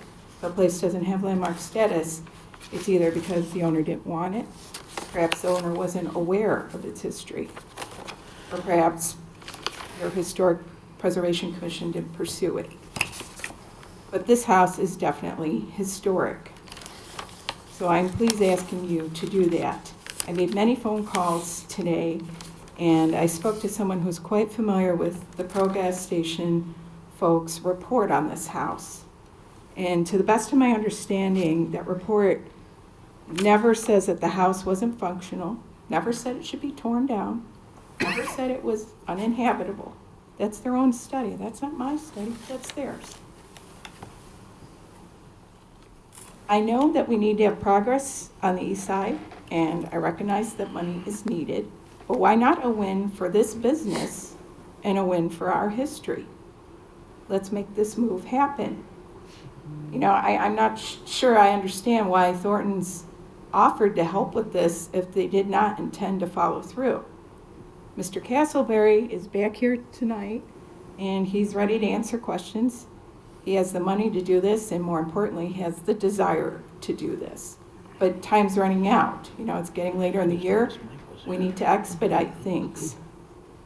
You know, I equate this with someone who trains for a marathon only to be told at the very end that the race is off during your final steps. I don't want a piece of stone. I want history. I want this house together. And could you imagine the good public relations we could get out of this? If Thornton's and the city and Mr. Castleberry can come together and pull this off, you know, you can't buy that kind of publicity. You know, we need to be champions. I would be remiss if I didn't mention the good work done by the city's Mike Schwartz. He's made a very valiant effort to make this happen. He's put in a lot of hours to try to make this a possibility. He is familiar with moving homes. He's been through this before, and you know, he's a good guy, and he's done a lot of work on this, and I would hate to think all his hours, city hours, gone to waste if this house is bulldozed. You know, I am not here to save every single house. I understand some of them need to go. When the Gannon family home on Collins Street was bulldozed a few years ago to make room for a business, you never heard a peep out of me. I took my pictures. I have my family stories of it. So you know, and the other thing is, we just need to make it happen, you know. He's here, he's got the money. He wants this to happen. Thornton's offered. So what can we do here, you know? I'm gonna wrap it up shortly with a quote from Jackie O, our former First Lady. She said, "If we don't care about our past, we cannot hope for the future. I care desperately about saving old buildings." Great lady. You know, not too many houses left or buildings left from that time era. I think about that house and I think my family was here then, you know, 4 Irish famine immigrants in Joliet, probably walking the same area where that was, Whiskey Road. I want that house to be around for a lot of generations. It's been around for 7 generations of my family, and it should be around for his children, his grandchildren. We don't have much left that's old. You're over 4 minutes, Mark. I'm If you can sorry. Wrap it up, please. So Mr. Castleberry's here, and there's a whole table full of people in the back who are not willing, not ready to come up here, but they do support this. Thank you. Thank you. Mayor, yesterday you asked staff to look into that. What Yeah, can you give an update on what happened here? Yes, Mayor and members of the council, I did speak with project attorney, Mike Hansen, earlier today, and Thornton got to the point where they just were no longer interested in moving the home.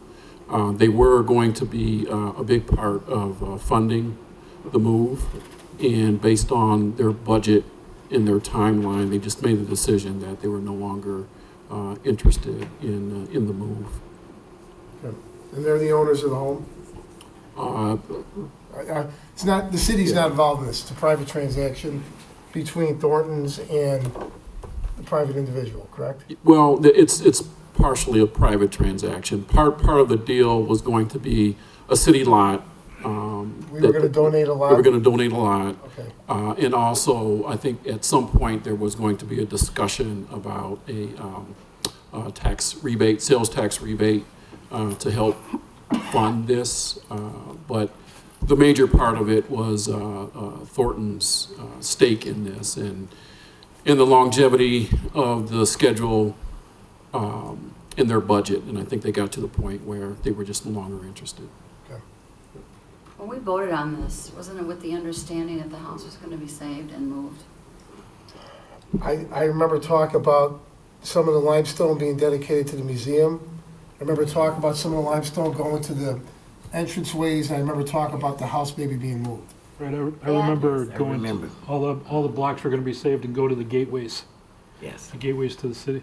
That was what I remember as Well, well I in thought the that was the Silver conversation. Cross project. Yes. No, this was this story. Yes, Mike. Members of council, Mr. Mayor, Mike Hanson, Attorney Joliet. I have represented both Bluestone and Thornton's in this whole project since the beginning, and I believe I'm probably the sole person here who's integrally involved and really knows all the answers and the details. And I did talk to Mr. Jackson this afternoon. I must say to council that I apologize. Maybe there were some miscommunications with myself and Mr. Jackson, so let me try and clear up a couple of comments here and set the record 100% straight.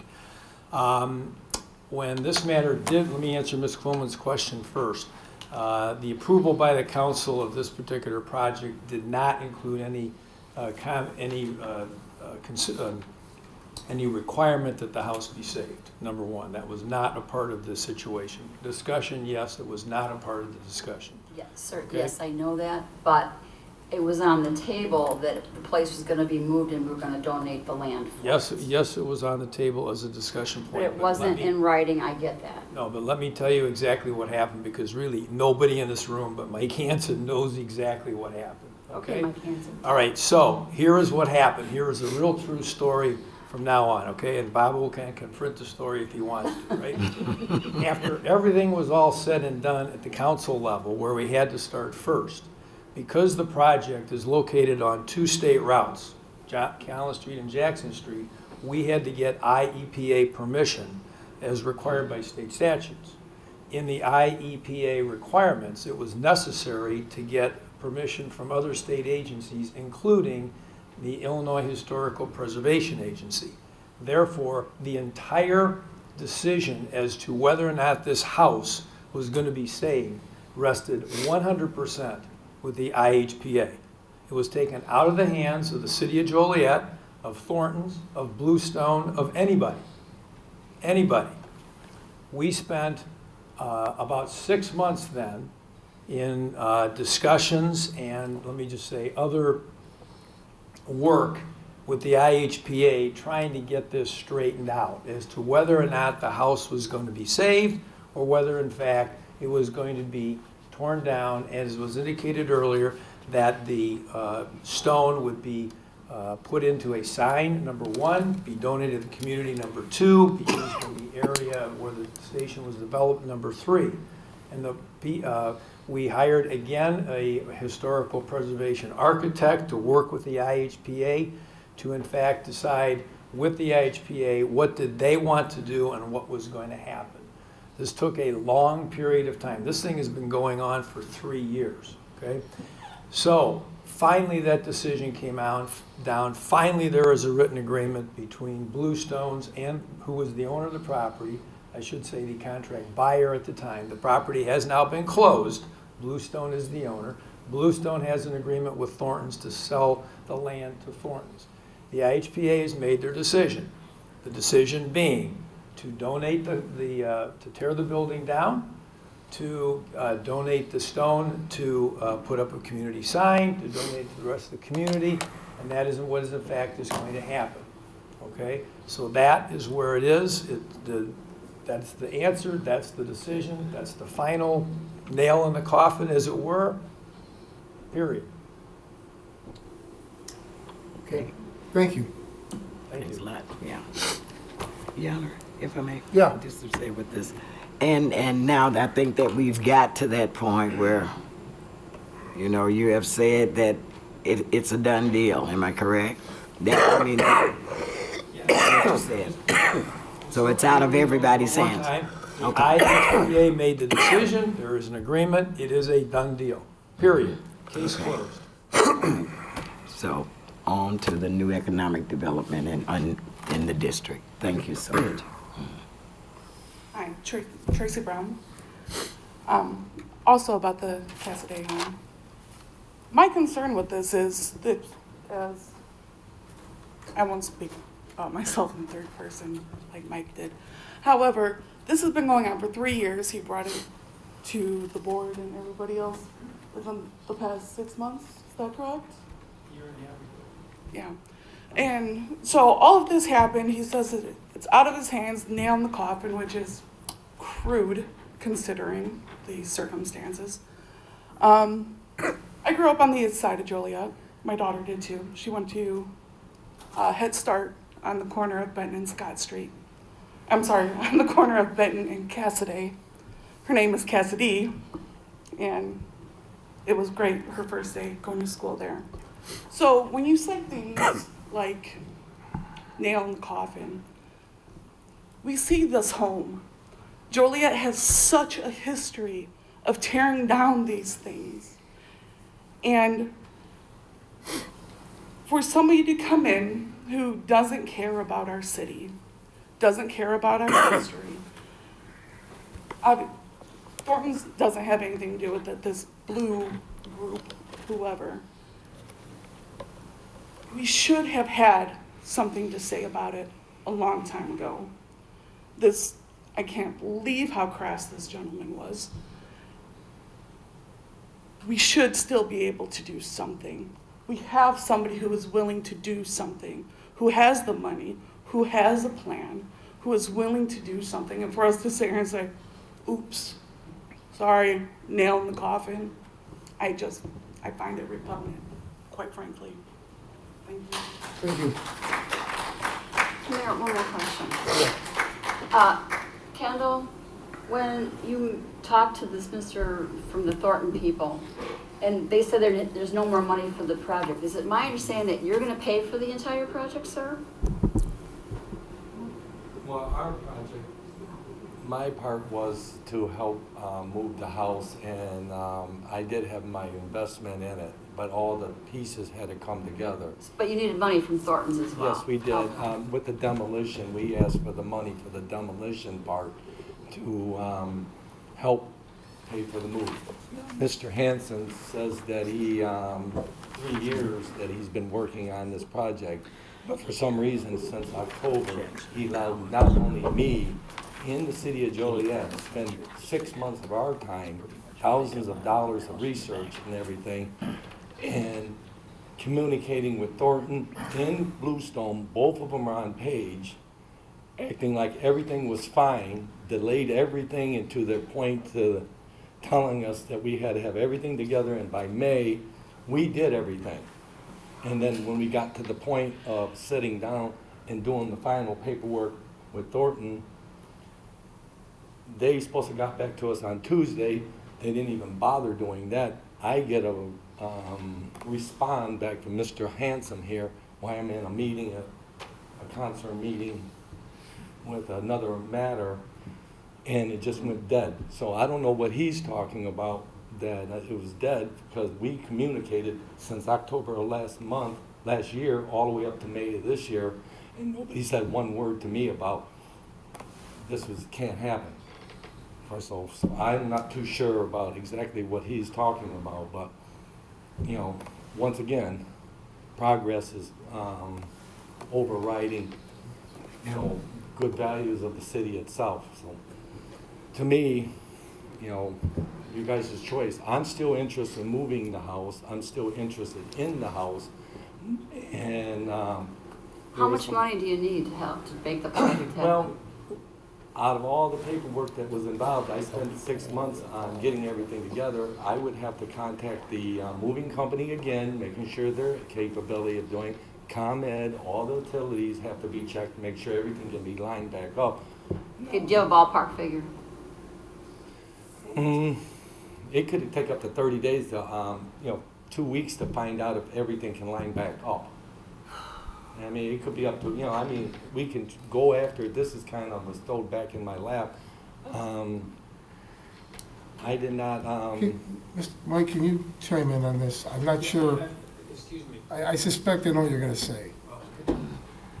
I just have to be honest, truthful, and forthright with the city council and with Ms. Coleman, excuse me. Okay, this matter is a done deal. Okay, the IHPA has made its decision, Mrs. Coleman. No, Mike, I know what And, you're you know- saying, but there are done deals that can be undone.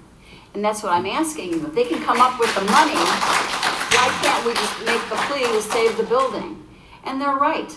Little bit by little, our history is going away here. We don't have much left. The Woodruff building is gone, other buildings have been set on fire, and it's just a downspire. And we're becoming this modern little city with no history. And that's the problem. And I understand, there's emotion here, but there's also history to be had. And I'm not faulting Thornton's for being there. It's well needed on the east side. We need things on the east side. But it's one building, and I don't understand why at the 11th hour you're saying it's a done deal, the coffin is in there, Well, why because- we can't do something. Because the IHPA has made the final decision with respect to the building. That is They why. didn't talk to the city or our preservation commission. They considered all of this, everything that the city has done, the IHPA considered. All of that information was sent down to the IHPA, By city officials or by you? well, not by me, but by Bluestone officials. Who's Everything was sent Bluestone? down. And they're the owners of this property? They are, yeah. Kendall, were you involved in any of those conversations? No, personally, I was not, no. No, I can show you So it's all all the, between I can show you all Bluestone the and you and the government agency? I can show you all the That's why correspondence. it's a done deal. I don't understand this. We're tearing everything down here instead of building up. And I would wish there was something that you would be able to do to change their mind and let these folks get their 30 days together to move the house.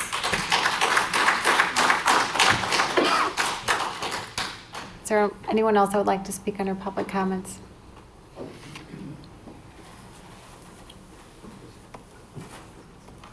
My name's Audrey Secco, 205 Crabapple Court.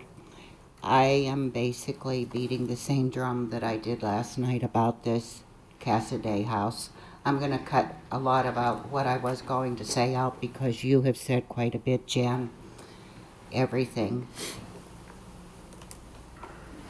This makes me sick if this is a done deal and this all happens this way. I'm going to ask everybody here, do something to stop this mansion from being destroyed. Stop the demo permit from being issued.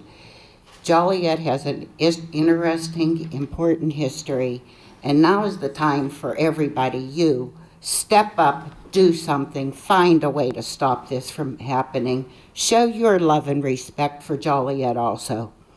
Save the mansion. Thank you. Thank you. My name's Edward Secco, 205 Cabot Court. The only thing I have to say is do something to stop this. This is, you ought to be able to stop the demolition permit or something. This whole situation is just getting so bizarre. Thank you. Thank you. Marty or Steve, we're really down the rabbit hole, but has a permit been issued? Is it scheduled? Do you have any knowledge? It's pending approval right now. Yeah, the permit has been submitted. It is pending approval. There are some steps that need to be taken before it's finalized. Can we legally stop the permit? Do we need a justification to do that? Maybe that's more of a Marty question, but I don't think we can. I have to look and Can we see. postpone it? Well, we certainly can't announce you're gonna postpone it. No, but I mean, you know. Let the say. question stand, if you could look into it, Marty. Right. I mean, we'll have to see where the process is with the permit. Okay.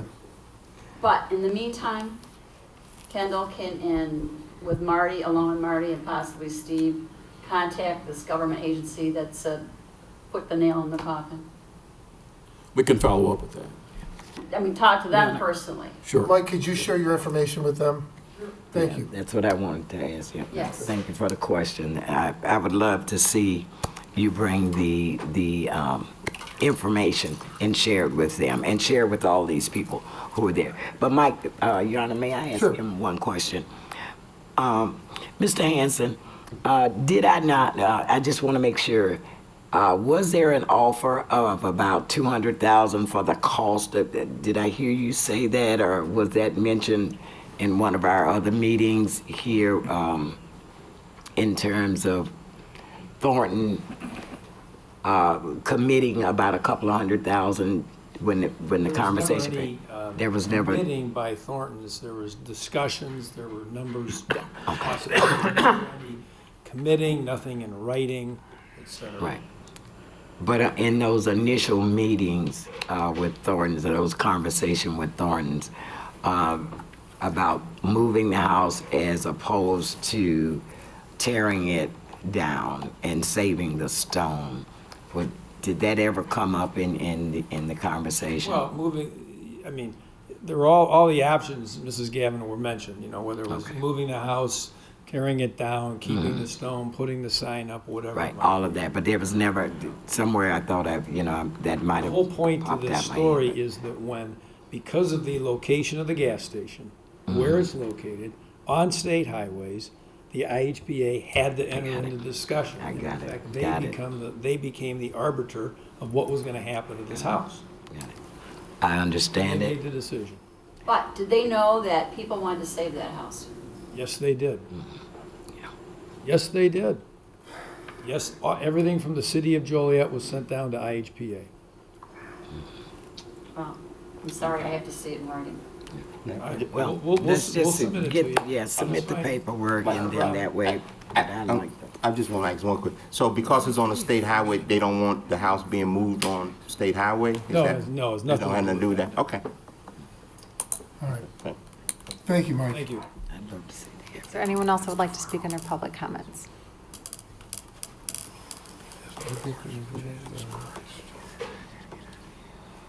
Michael Zagrossi, 1400 Nicholson Street.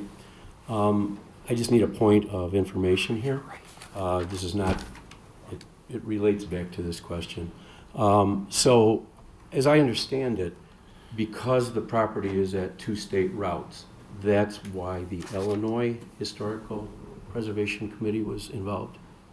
I Is that believe the that's what- only reason that they were involved? Mr. Hanson, can you answer that? Yeah, I think he says the Yeah, he said IEPA. that. I That's what didn't he hear said. anything else that described why the Illinois Historical Preservation Association was involved. I just need a point of information. Yeah, you heard correctly. Because it's on a state route, the IEPA is involved.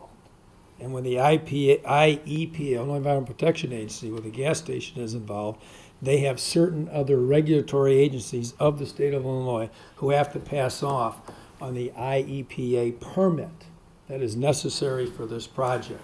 That brought in the IHPA as well as other state regulatory agencies. So the EPA is really driving this. Well, the EPA didn't drive the decision, but if we didn't have to do an IEPA permit, if we weren't on a state But you're route. saying that event drew in all these other Exactly, entities. correct. So why is the EPA involved with historical preservation?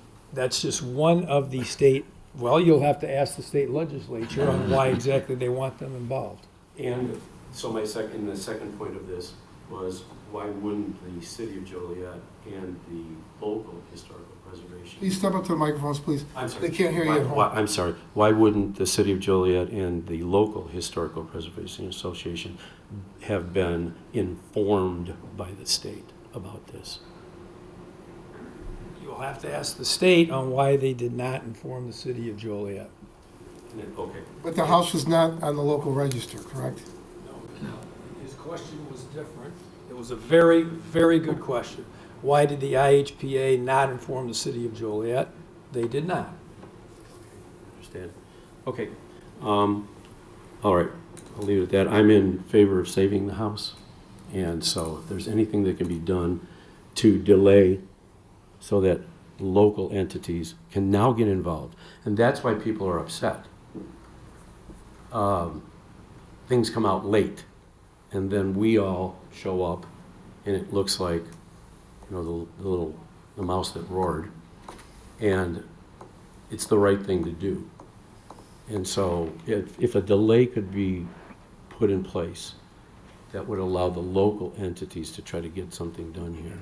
I know it's on paper, but maybe somebody could step forward, and maybe contacting the state EPA and the State Historical Association could help.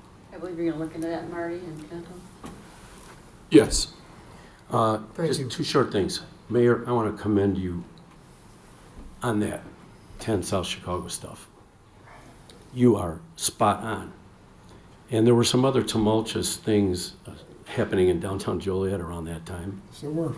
And the thing that smells, in my opinion, just my opinion, is the assessment. What's up with that? Is there any retraction, any backtracking that can be done to help with that? Because you were spot on. You were spot on, and I thank you for that. No, thank you. I don't know what could be done, Mike. I mean, that's, the council voted and the money's been paid, so. Yeah, you know, Jan, do you recall all that? Yep, Yeah, but I don't remember the secret deal on the side. I don't either. I do. I saw it. Saw the signature. I thought there was one other signature on there, and I won't say it publicly because I verified it. I thought it was more than just the city manager. Wait, when did you see it? I presented at the council meeting. I remember specifically waving that up at the meeting, but. What was the initials? MT? I'm sorry, Councilman Hug, you're referring to the appraisal, correct? No, we're referring to the agreement to buy. Oh, okay. Right. Thank you. Is there anyone else that would like to speak this evening?